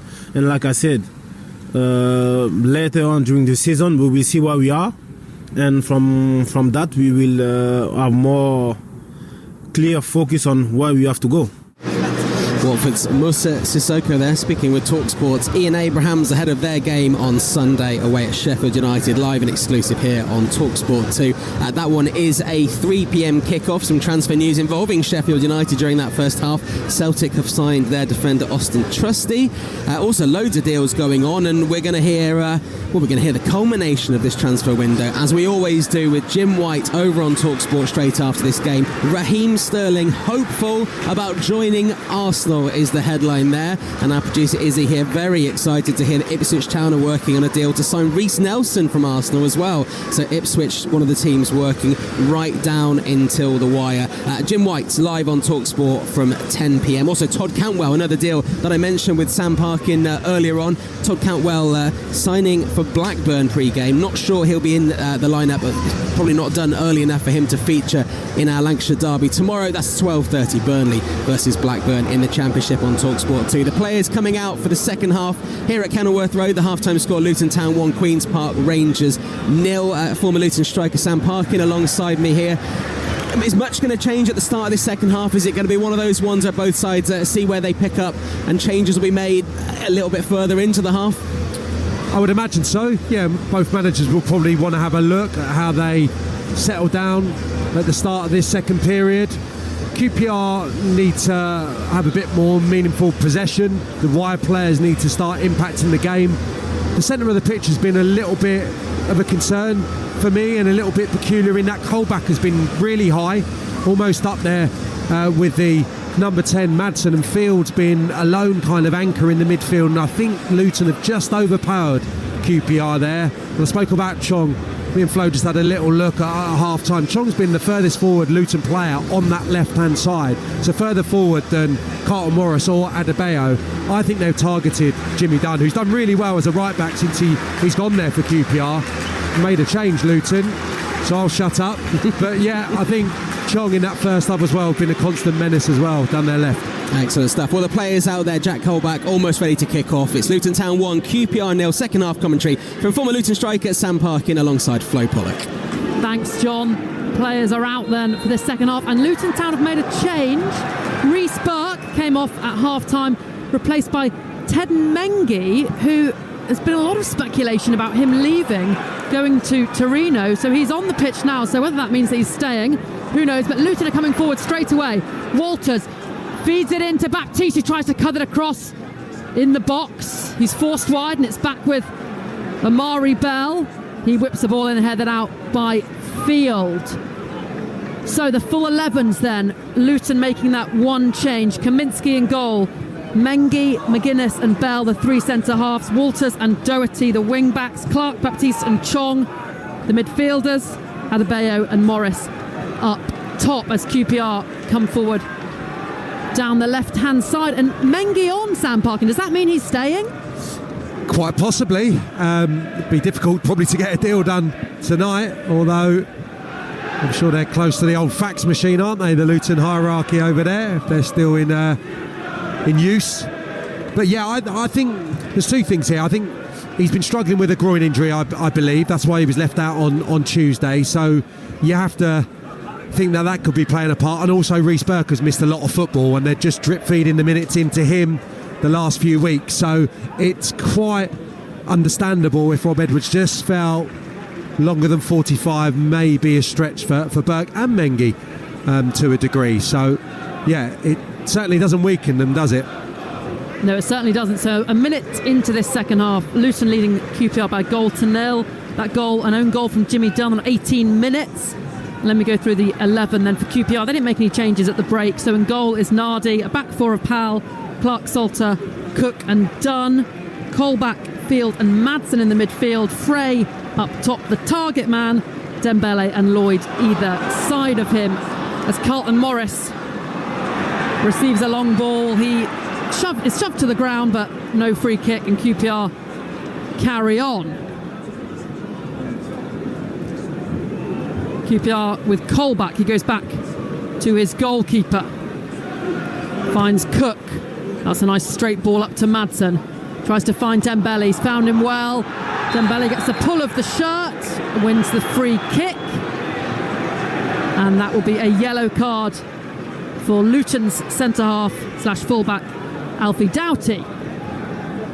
Yeah, again, they got away with it, QPR, because Dembele's bright to the situation and he reacts quicker than Doughty, and it's a definite yellow card. But I think he can run in behind there, Dembele. Madsen would have just turned it into the space, and Doughty's not going to get back at Dembele if he has the start on him. I think that was another missed opportunity with Luton's back line high. But they've got an opportunity now, QPR, to whip the ball into the penalty area. We know how good they are aerially from set pieces. Floated in by Dembele. Frey can't get the flick on, and Kaminski dives to his right to clutch. Bit further out, but it was that delivery that I felt would have better suited Alfie Doughty in the first half. Slightly further out, 5-10 yards, but Dembele puts it perfectly into that area where the goalkeeper doesn't really know whether he should dive or wait to see if it gets ricocheted somewhere else in the goal. In the end, just able to stretch to his right and clutch the ball, as you say. QPR in possession with Jimmy Dunn, who scored that unfortunate own goal in the first half. He goes back to his goalkeeper, who was pressured by Chong. Frey then goes back to Dunn, who finds Dembele on the halfway line. He's got such quick feet, Dembele. He's a player that QPR need to get into the game more if they're going to get something from this match. As QPR win a throw-in just in front of Rob Edwards in their own half. 4 minutes into this second half, Luton 1, QPR 0 on Talksport 2. Alongside me, former Luton striker Sam Parkin.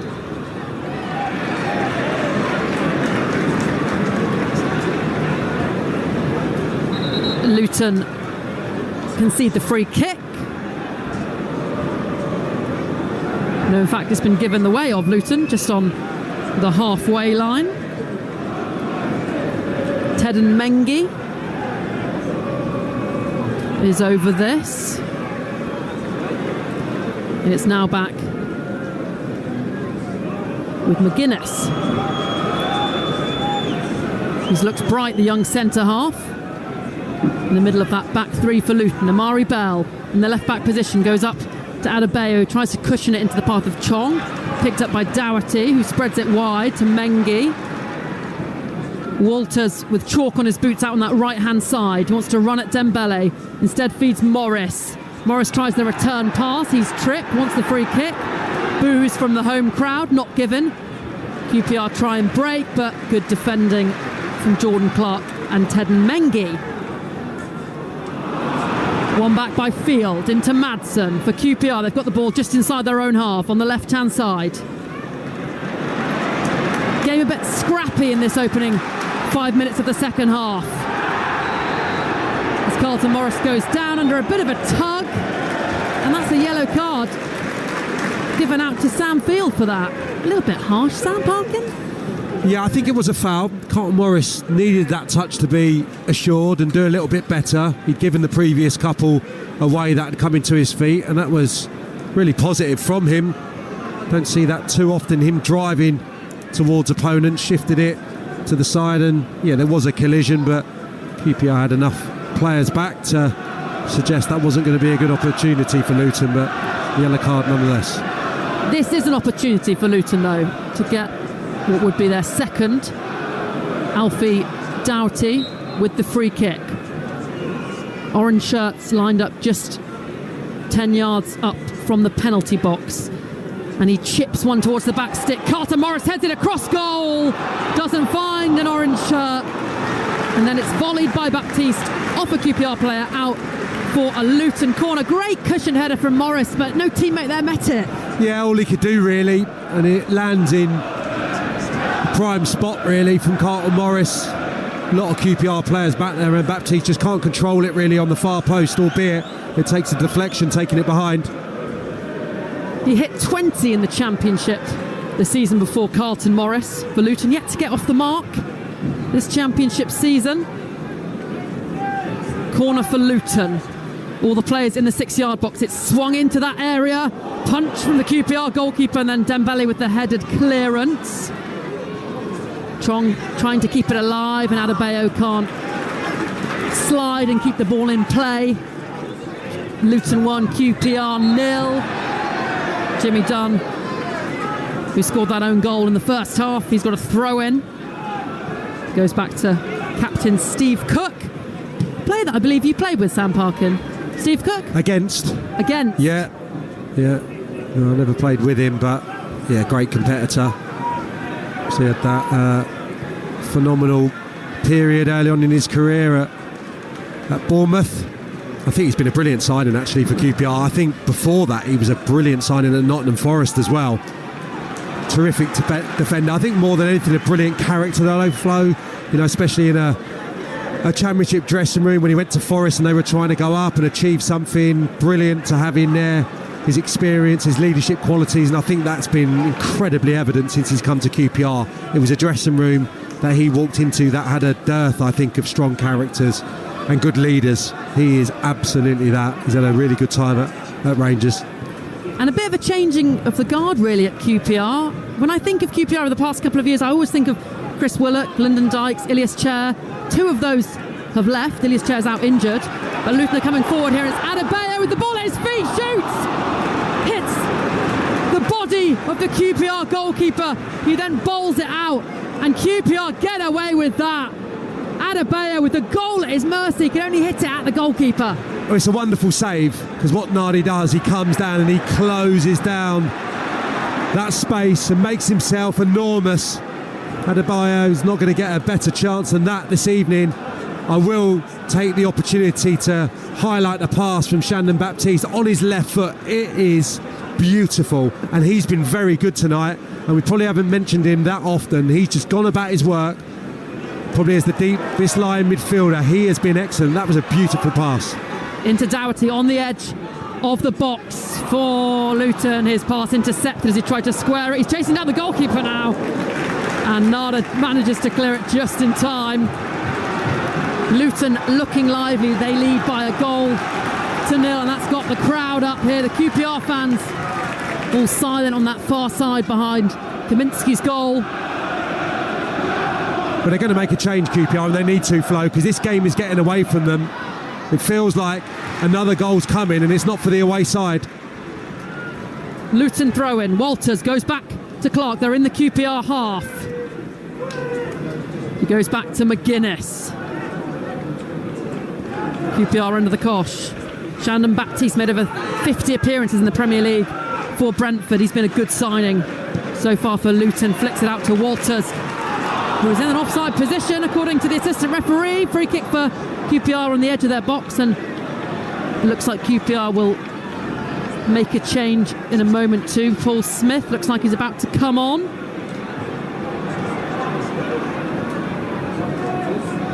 Different attacking option. It's with Cole back. He squares it to Field for QPR. Back to Dunn. All the players now in the Luton half. Luton's defence happy to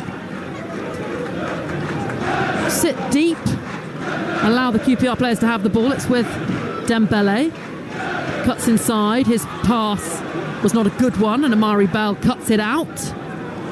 Chong now takes the ball on the half turn. Finds Carlton Morris. Evades the challenge of Colback, and it's then switched out to Walters on that right-hand side. In the attacking third now. Up against Powell. Walters into the box. Still got it, Walters. He then feeds it to his right. It's then played across goal, but out of play. That's a poor ball from Jordan Clark. There's a lovely flowing move. Carlton Morris's hold up was exemplary there, bringing in Walters on the right hand side. He looked a little leggy, looked like he was just feeling the pace of the game as he's made his way towards it, but the overlapping run from Clark, that deserved better. It was a lovely Luton Town move, and again, Clark's a better technician than he displayed there.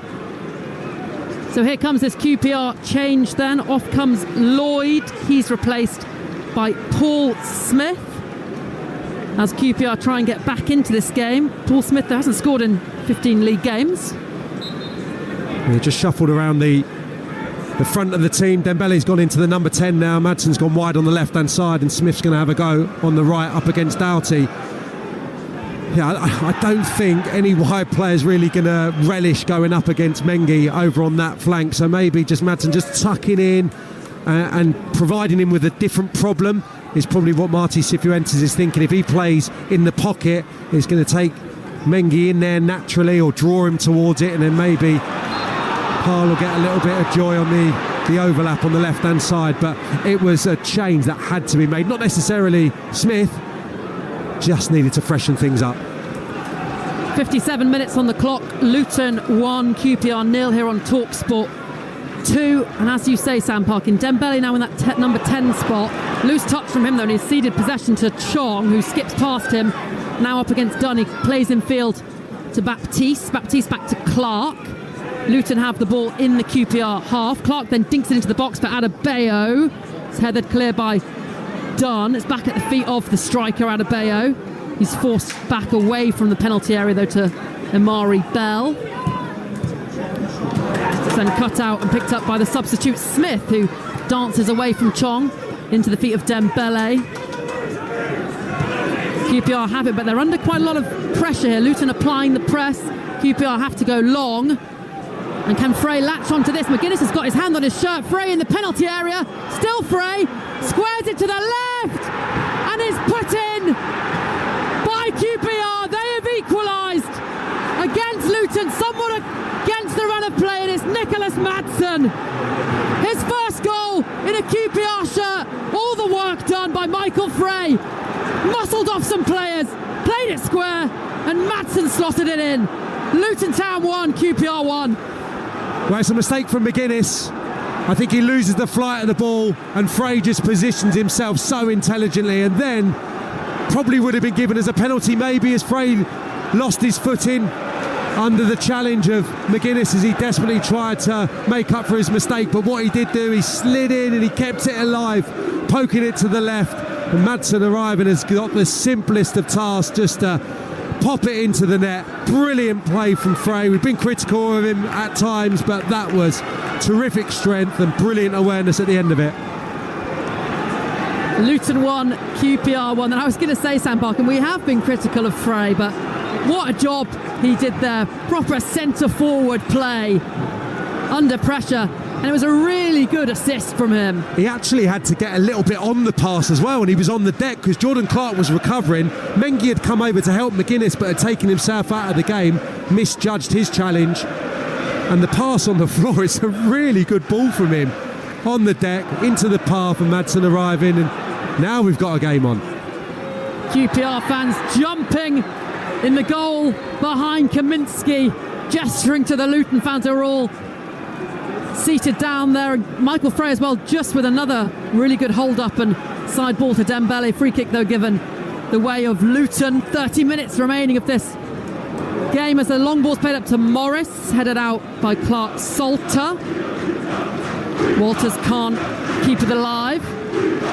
QPR fans are jumping now. Well, let's get it right. They'd hardly been in the Luton half, let alone the box. I mean, that's come absolutely from nowhere, and manager shuffles the pack, makes a few alterations at the top end of the pitch, and all of a sudden you've got Madsen arriving from the left-hand side and gets a goal immediately. He's looked like a good player. It's just the game has probably not been for him tonight in terms of coming to the Championship, into this atmosphere, this pace of the game. He's passed him by to a degree, but he'd be delighted to be up and running in a Rangers shirt. Again, good hold up from Frey. Steve Cook can only knock it out of play though for a Luton throw in midway inside their own half. I mean, for his lack of mobility, if you get good quality into Frey, it's difficult to get the ball off him, and he just rolled McGuinness there, and then he used his body really well. Good intelligence, and then the pass gets better and better. He's done ever so well to tee up the goal scorer. Smith now into Frey. It's now with Dembele, slides it out to Madsen, the goal scorer. Madsen goes left to Powell. Powell with the ball in the box, and Frey with the volley! What a finish that is from Michael Frey! And he knee slides in front of the QPR fans. He's put his side in front. Luton Town 1, QPR 2. That's exactly what we were just talking about. It's Madsen coming infield there, dragging Tenamegi with him infield where he doesn't want to go. He wants to be one-on-one, where he can get into a race with the player. And he tees up Parl on the left-hand side. He's arriving right on cue, loads of space, and then they're queuing up at the far post. And then it's just whether Frey can control what is a difficult chance on his strong right foot, and he cushions it beautifully with the right foot, gets the pace it requires as well to beat Kaminski in the near post. It's a brilliant QPR goal. Fantastic Frey finish, and Kenilworth Road stunned. The QPR fans behind that goal had a perfect view of that finish, and they are ecstatic. Luton staring down the barrel of another defeat. Plenty of time left to play, 27 minutes remaining, but Luton Town trail here on Talksport 2 by 2-1 after taking the lead in the first half.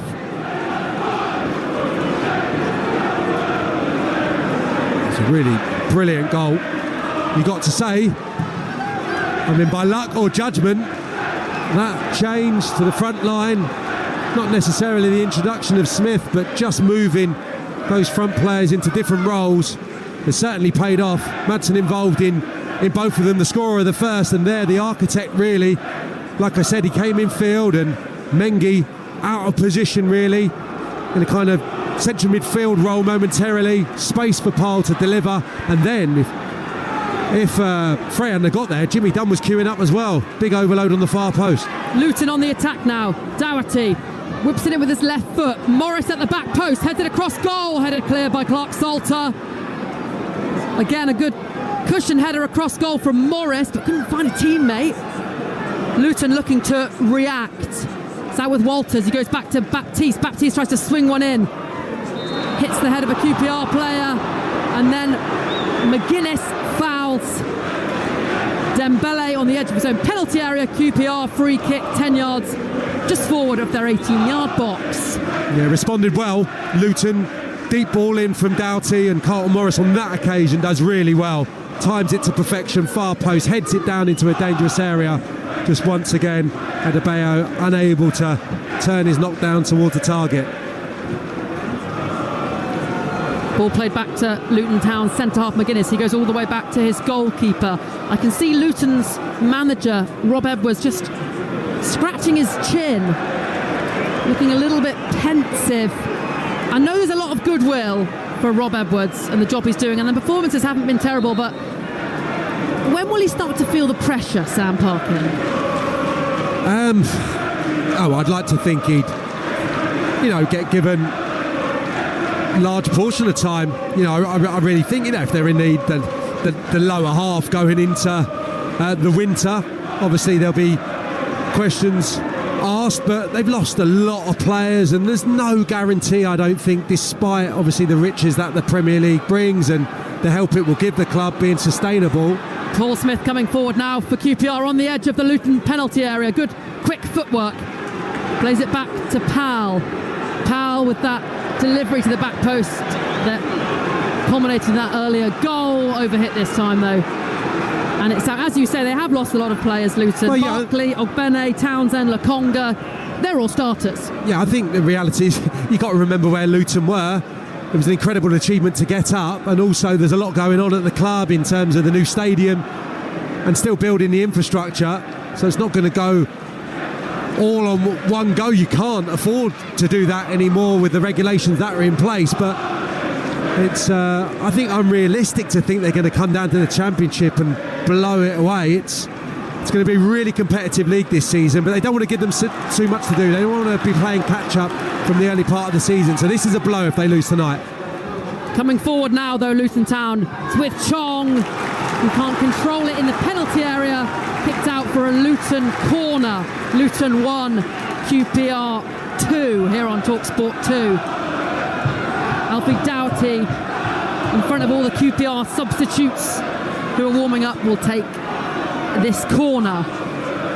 All the Luton players forward. Their goalkeeper Kaminsky in the centre circle with his hands on his knees to get a better view of this corner. And there's Doughty. Hooks the ball goalwards, headed clear by Dunn. Back to Amari Bell in the centre circle. He switches it out, looking for Jordan Clark.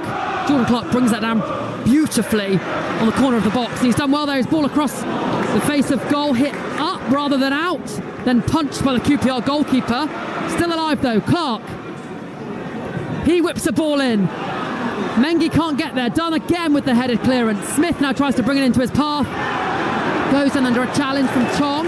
No foul, says Bobby Madley. Back with Luton's Mengi. Loose touch from him. Out for a QPR throw in midway inside their own half. And Sam Parkin, Rob Edwards spoke ahead of this about how unsettling the transfer market period is, with loads of players leaving and going. Do you think that has made this difficult start for Luton even more difficult? Yeah, I think so. I think maybe Leicester apart last season, there was a few indifferent results for the other relegated sides, if memory serves. So I think it is tricky. I remember speaking to some of the Southampton staff this stage of last season, and going out onto the training pitch every day and not necessarily knowing what the numbers were going to be or who was still going to be at the club. So I think it is difficult, and obviously, like I touched on earlier, some of these players have done themselves, and the players that have left Luton already did themselves no harm at all and performed admirably in the Premier League last season, and naturally there's going to be teams looking at them and seeing if they can do a job in the top flight once more this campaign. Adebayo on the corner of the QPR 18-yard box, goes back to Bell. Bell finds Baptiste in the box. He goes to Adebayo, who shoots, palmed away by the QPR goalkeeper. The shot was a good one, but it never really looked like Adebayo was going to score there. Is he lacking a bit in confidence? Well, I think he is. There, I think the ball's under his feet. It's really good stuff. The take and the pass from Shandon Baptiste once more is lovely. And it's under his feet. Would have been better placed just squaring that, I think, across the 6-yard box. A lot of incoming Luton players and QPR players rushing in to try and defend. Anything can happen. Approaching the final 20 minutes of this match. QPR leading Luton by 2-1 here at Kenilworth Road. It's back with the Luton goalkeeper. He passes to Amari Bell, who goes down the line to Doughty. I wonder how much longer until Rob Edwards will make further changes. It's at the feet of Carlton Morris on the halfway line. He feeds it into Clark. That's good build-up from Luton. Clark driving down the right-hand side. He crosses the ball straight into the gloves of Paul Nada in goal for QPR. And the crossing, the delivery, which Luton are usually so good at, hasn't really been great tonight. Well, that one wasn't good, but a few moments ago he did put in a brilliant ball. He just spun really quickly and put it in without thinking on his right foot, and Jake Clark-Salter was just a little bit quicker towards the near post space to defend it in front of Carlton Morris. Had Carlton Morris reacted a little bit quicker, could have turned into a brilliant ball. McGuinness just shields the ball back to his goalkeeper Kaminsky, who bowls it out to Mengi. Luton in possession. They trail by 2-1 as Baptiste sprays the ball out to this left-hand side, brought down by Doughty, whose pass forward is intercepted by Dunn and goes out for a Luton throw-in. It's thrown back to Bell. Again off Dunn for a Luton throw-in. Thrown into Adebayo in the penalty area, but he's on the byline. He's back to Doughty. He delivers the ball into the box, Instead, it's headed clear before an orange shirt can get there by QPR. And Madsen will chase this loose ball down. Good defending, though, from Ruel Walters, just to shield that ball out of play for Luton to keep possession.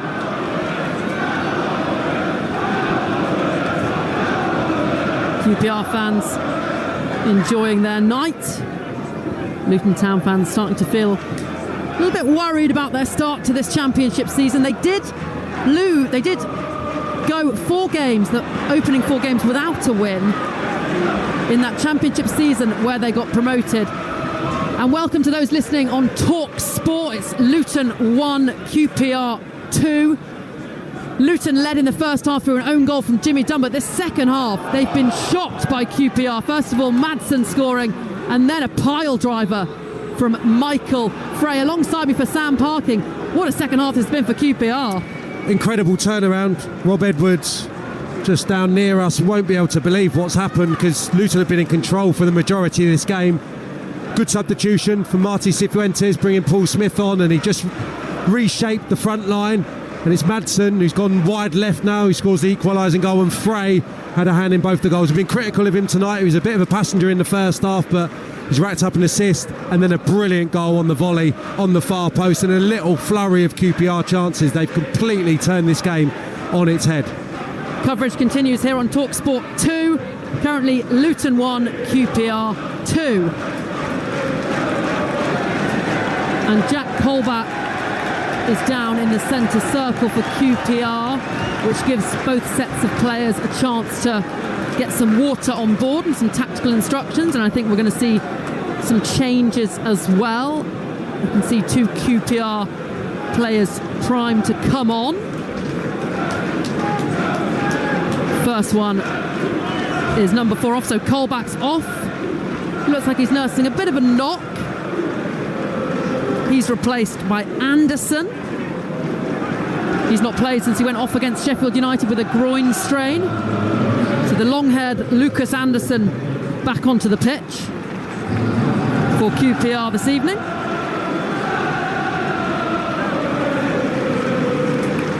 Also about to come on is new signing Varane, signed from a side in the Spanish second tier over the summer. Has featured in all 5 of QPR games so far, and he comes on in place of the goal scorer Madsen. So Madsen off, Varane on in his place. So a bit of a change up in the midfield then for QPR, and this triggers Luton also making some substitutions as well. Yeah, I think the fans have been desperate to see a little bit more of Joe Taylor, who was at Lincoln and Colchester last season and got a good return.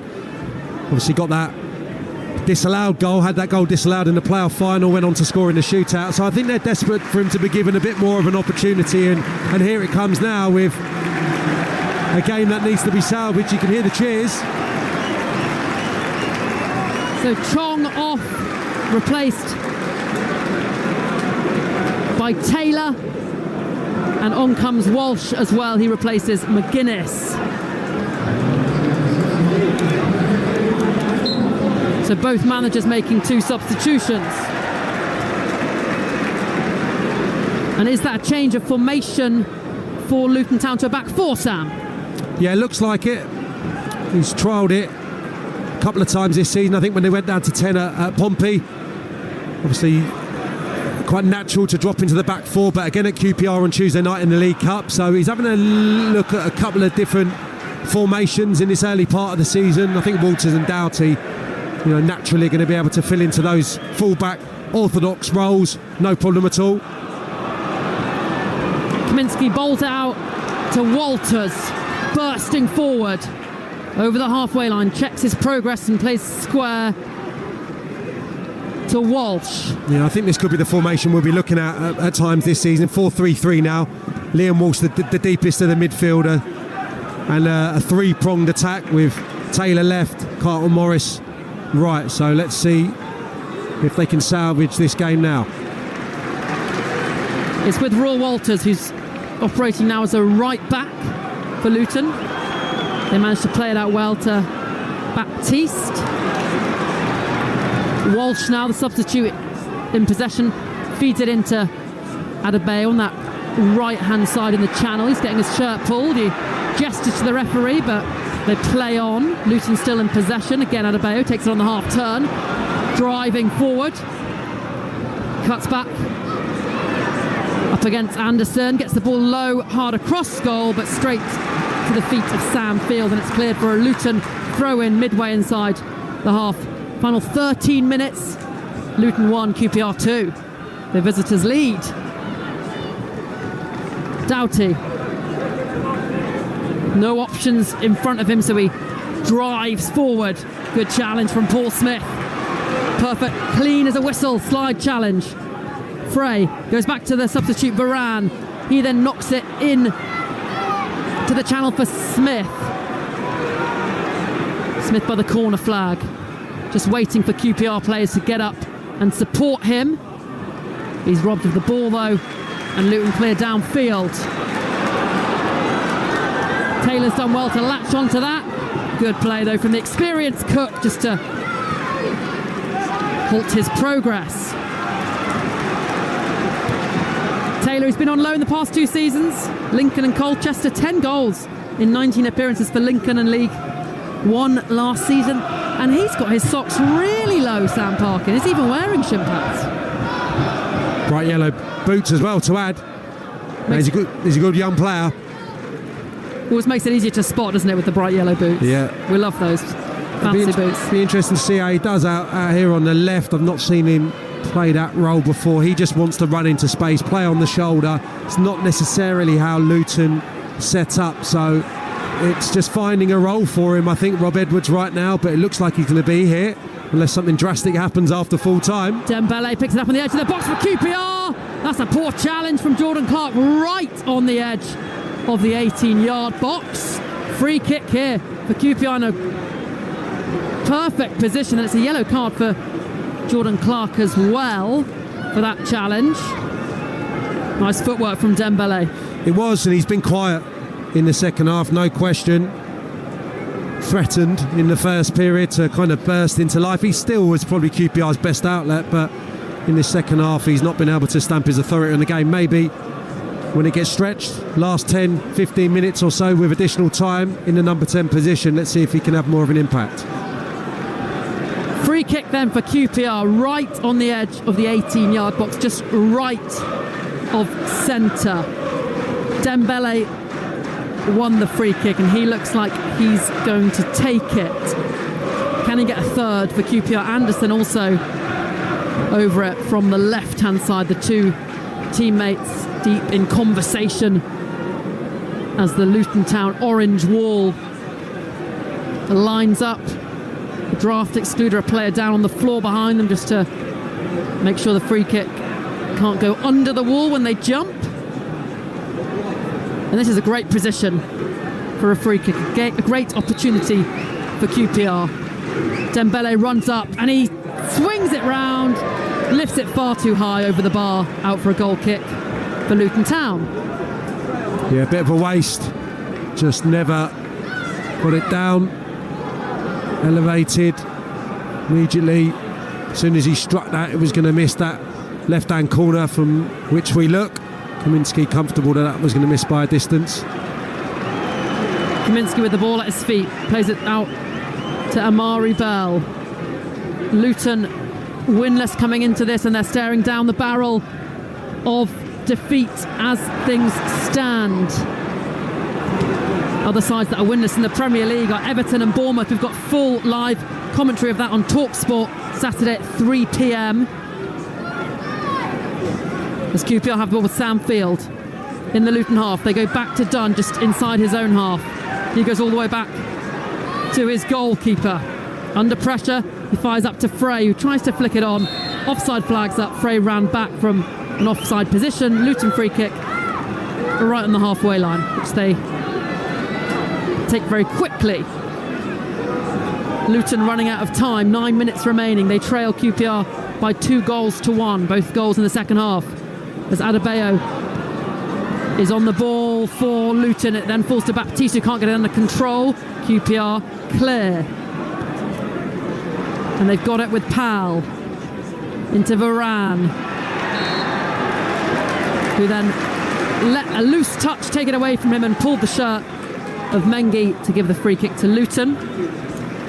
More changes then in the offing for QPR. Off comes Dembele.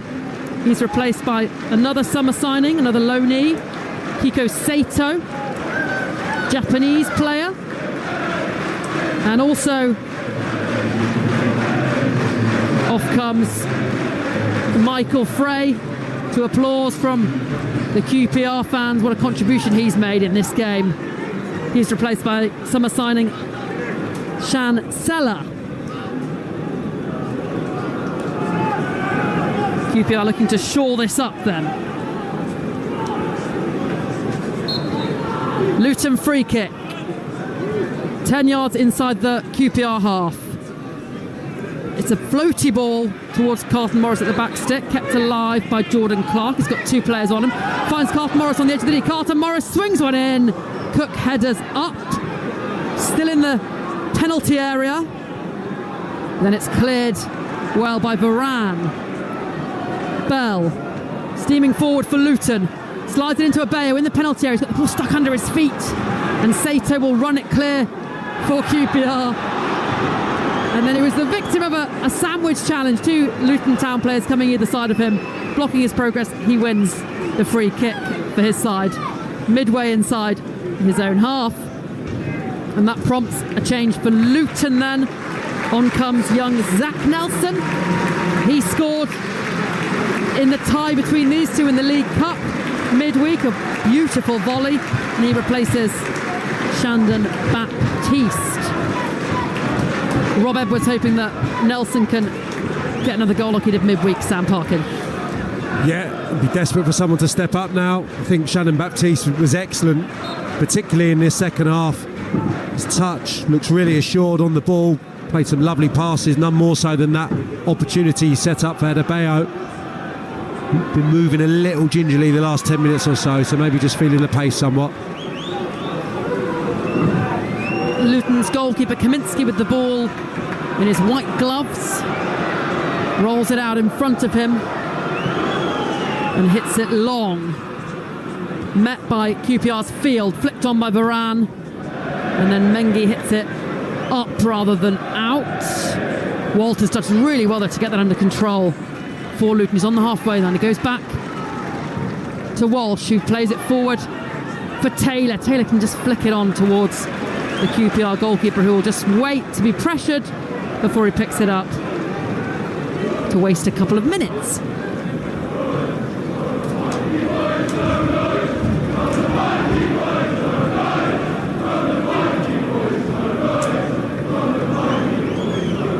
Final 5 minutes of this game as it's a poor drop kick from the QPR goalkeeper. Luton 1, QPR 2. QPR heading for their first 3 points in this championship campaign. Luton staring down the barrel of another defeat.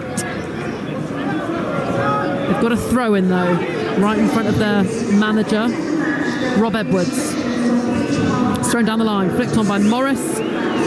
Straight to Cook though, who boots it away. It's then flicked on well by Sella. New striker brought on, Sella. Tiptoeing towards the box, plays it square to Anderson, who couldn't quite get under control. He's in the box though. He's got Smith behind him. He finds Smith with the cross, cleared and then hooked away further. QPR still have it though, out on that left hand side with Pal. He cuts back inside and plays it to Field. The visitors in possession and in control. They lead Luton by 2-1. As Kiko Sato can only run it out of play. Luton throw in parallel or level with their own penalty area in their own half. One back by Anderson. Good work from the QPR man. He's just trying to hold it in near the corner flag for now. Tries to knock it off an orange shirt.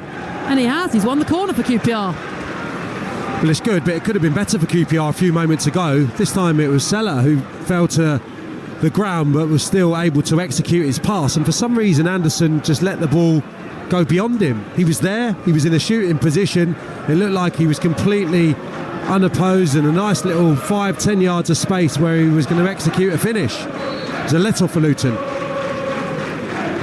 QPR pushing for a third with a corner in front of their travelling supporters. It's floated in, and the header from Dunn, and it's saved by Kaminski. Hooked back in by Dunn. Danger's not over. Anderson now, he plays it across goal. Morris with the clearance, and then a foul on the Luton player. Free kick for Luton, but I thought Jimmy Dunn had got a third for QPR. That's a great save from Kaminski. It's outstanding. I think it gets a little deflection as well off Mengi on the way through to the target. Jimmy Dunn with a fine header at the far post, heads it down. It's magnificent. Extends Kaminski to his left and just gets his left hand to it to push it aside. It's brilliant stuff. And that would have been game over. Luton, though, looking for an equaliser. Adebayo out on the touchline. Fouls. Sato gives away a needless free kick late on here. When his side need the ball, they need a goal. Great save, though, that just then from Kaminski. He just clawed it back, didn't he? Yeah, it was top stuff. I mean, QPR looking so dangerous from dead balls. We spoke of that earlier in the piece. Looking really threatening. They have done tonight. And Jimmy Dunn attacked it brilliantly at the far post. Magnificent from Kaminski. Not good watching currently for Luton Town fans. And another glum stat, they've actually only got one win in their last 20 league games. Obviously they were in the Premier League last season, hard to get a win there, but they've made a bit of a habit of not winning. Free kick for Luton in their own half. Ball sprayed out towards Doughty, but it's a good header from Jimmy Dunn. Brought down by Clark on the halfway line for Luton. He goes down under a challenge. Referee Bobby Madley blows his whistle. Free kick for Luton right in front of their manager on this near side, just over the halfway line. We're into the final minute. Luton 1, QPR 2.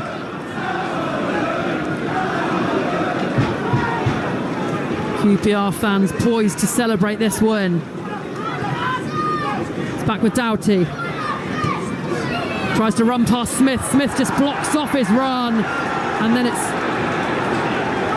just shielded out of play for a goal kick. Really good defensive work from Paul Smith. Yeah, brilliant. Going to struggle to beat him for pace there, and he reads it as well. Paul Smith, Doughty frustrated.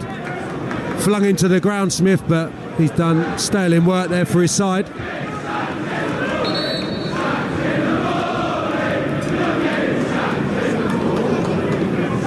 QPR fans singing "You're getting sacked in the morning" to Rob Edwards. I think that's a little bit premature. I would agree wholeheartedly.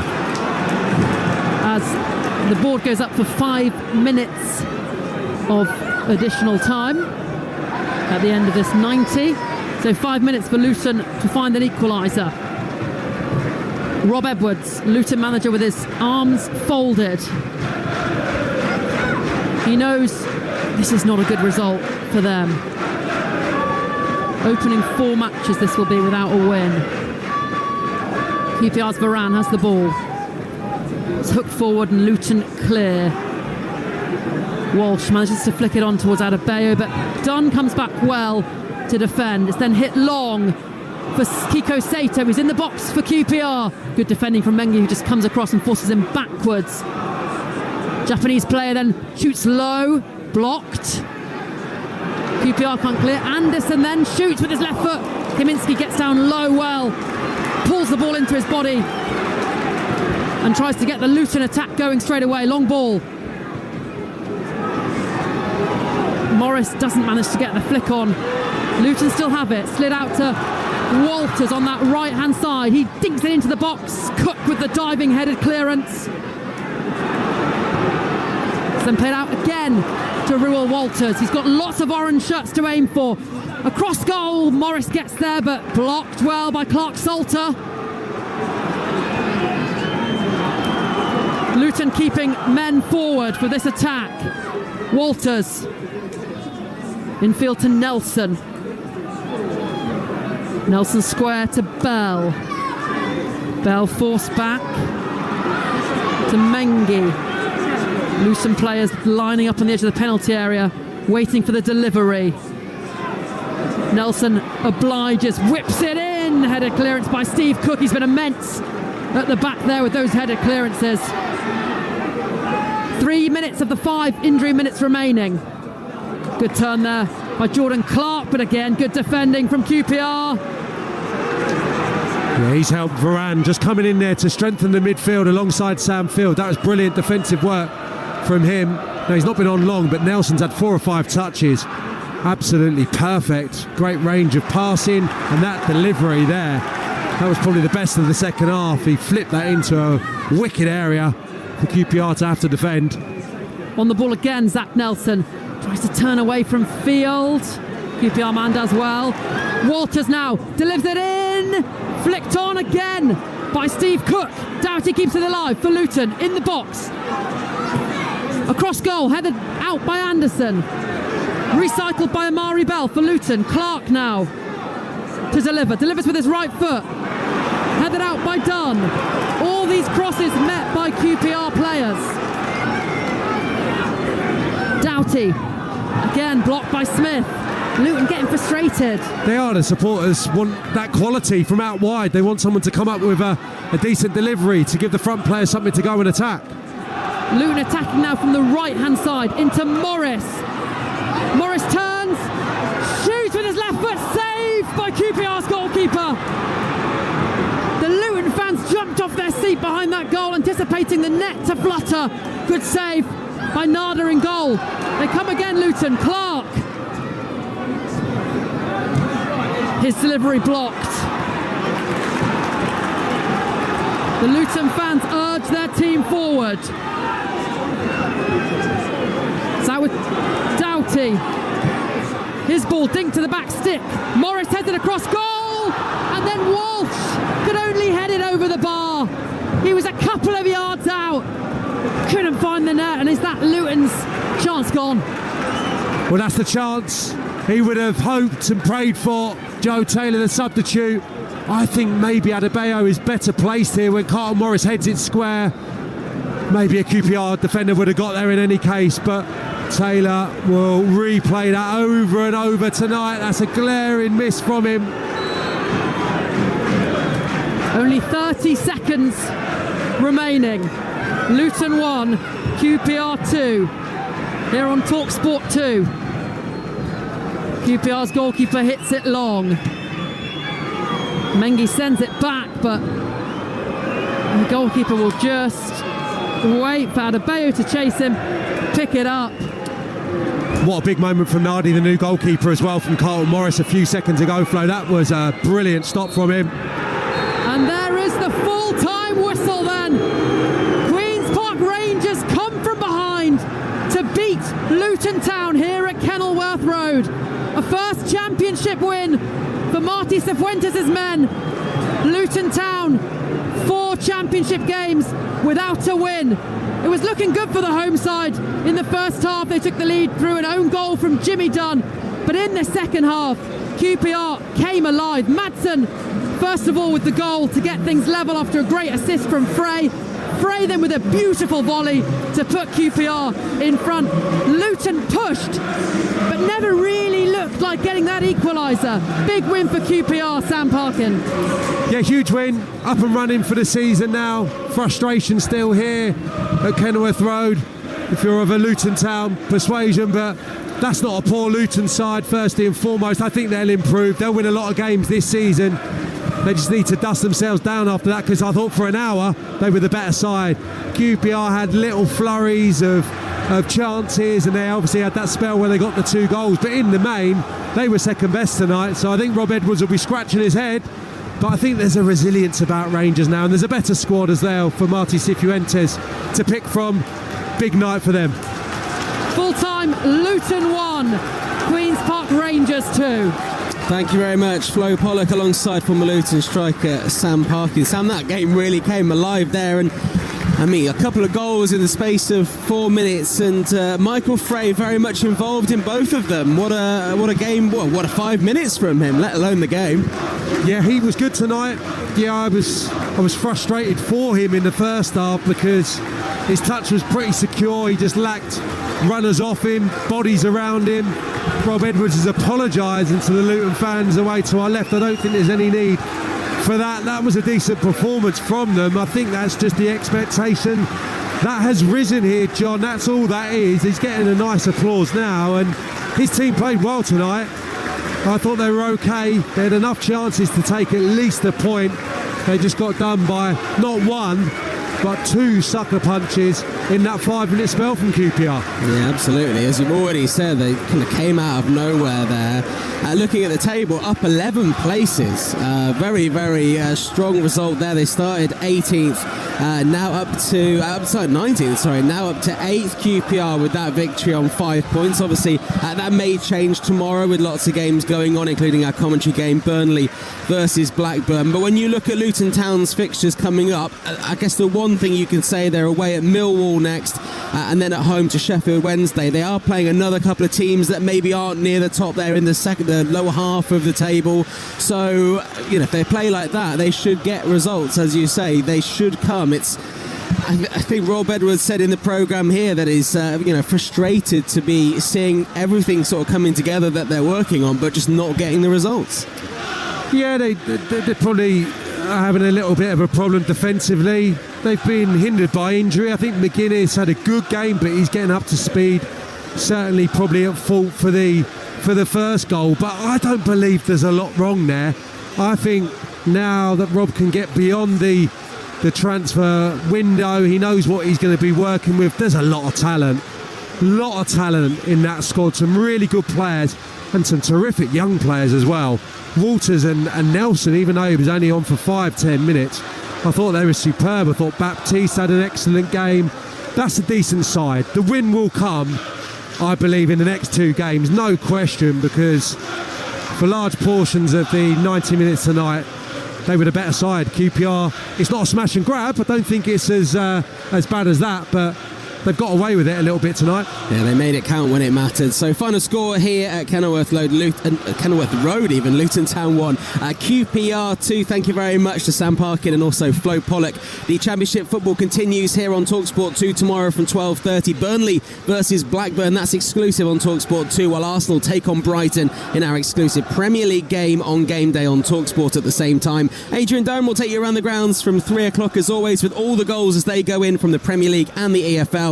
And then here on Talksport 2 at 3 o'clock, Everton versus Bournemouth, a game that won't be on TV. The only place you can listen to it is here on Talksport 2. Coming up next here on Talksport 2, Will Varney will have PGA Tour Golf. But if you fancy the countdown to transfer deadline day, there's an hour and 1 minute to go until that window shuts. And in 1 minute's time, Jim White, Mr. Transfer Deadline Day himself, will take over and count down that final 60 minutes. Final score here at Kenilworth Road, Luton Town 1, QPR 2.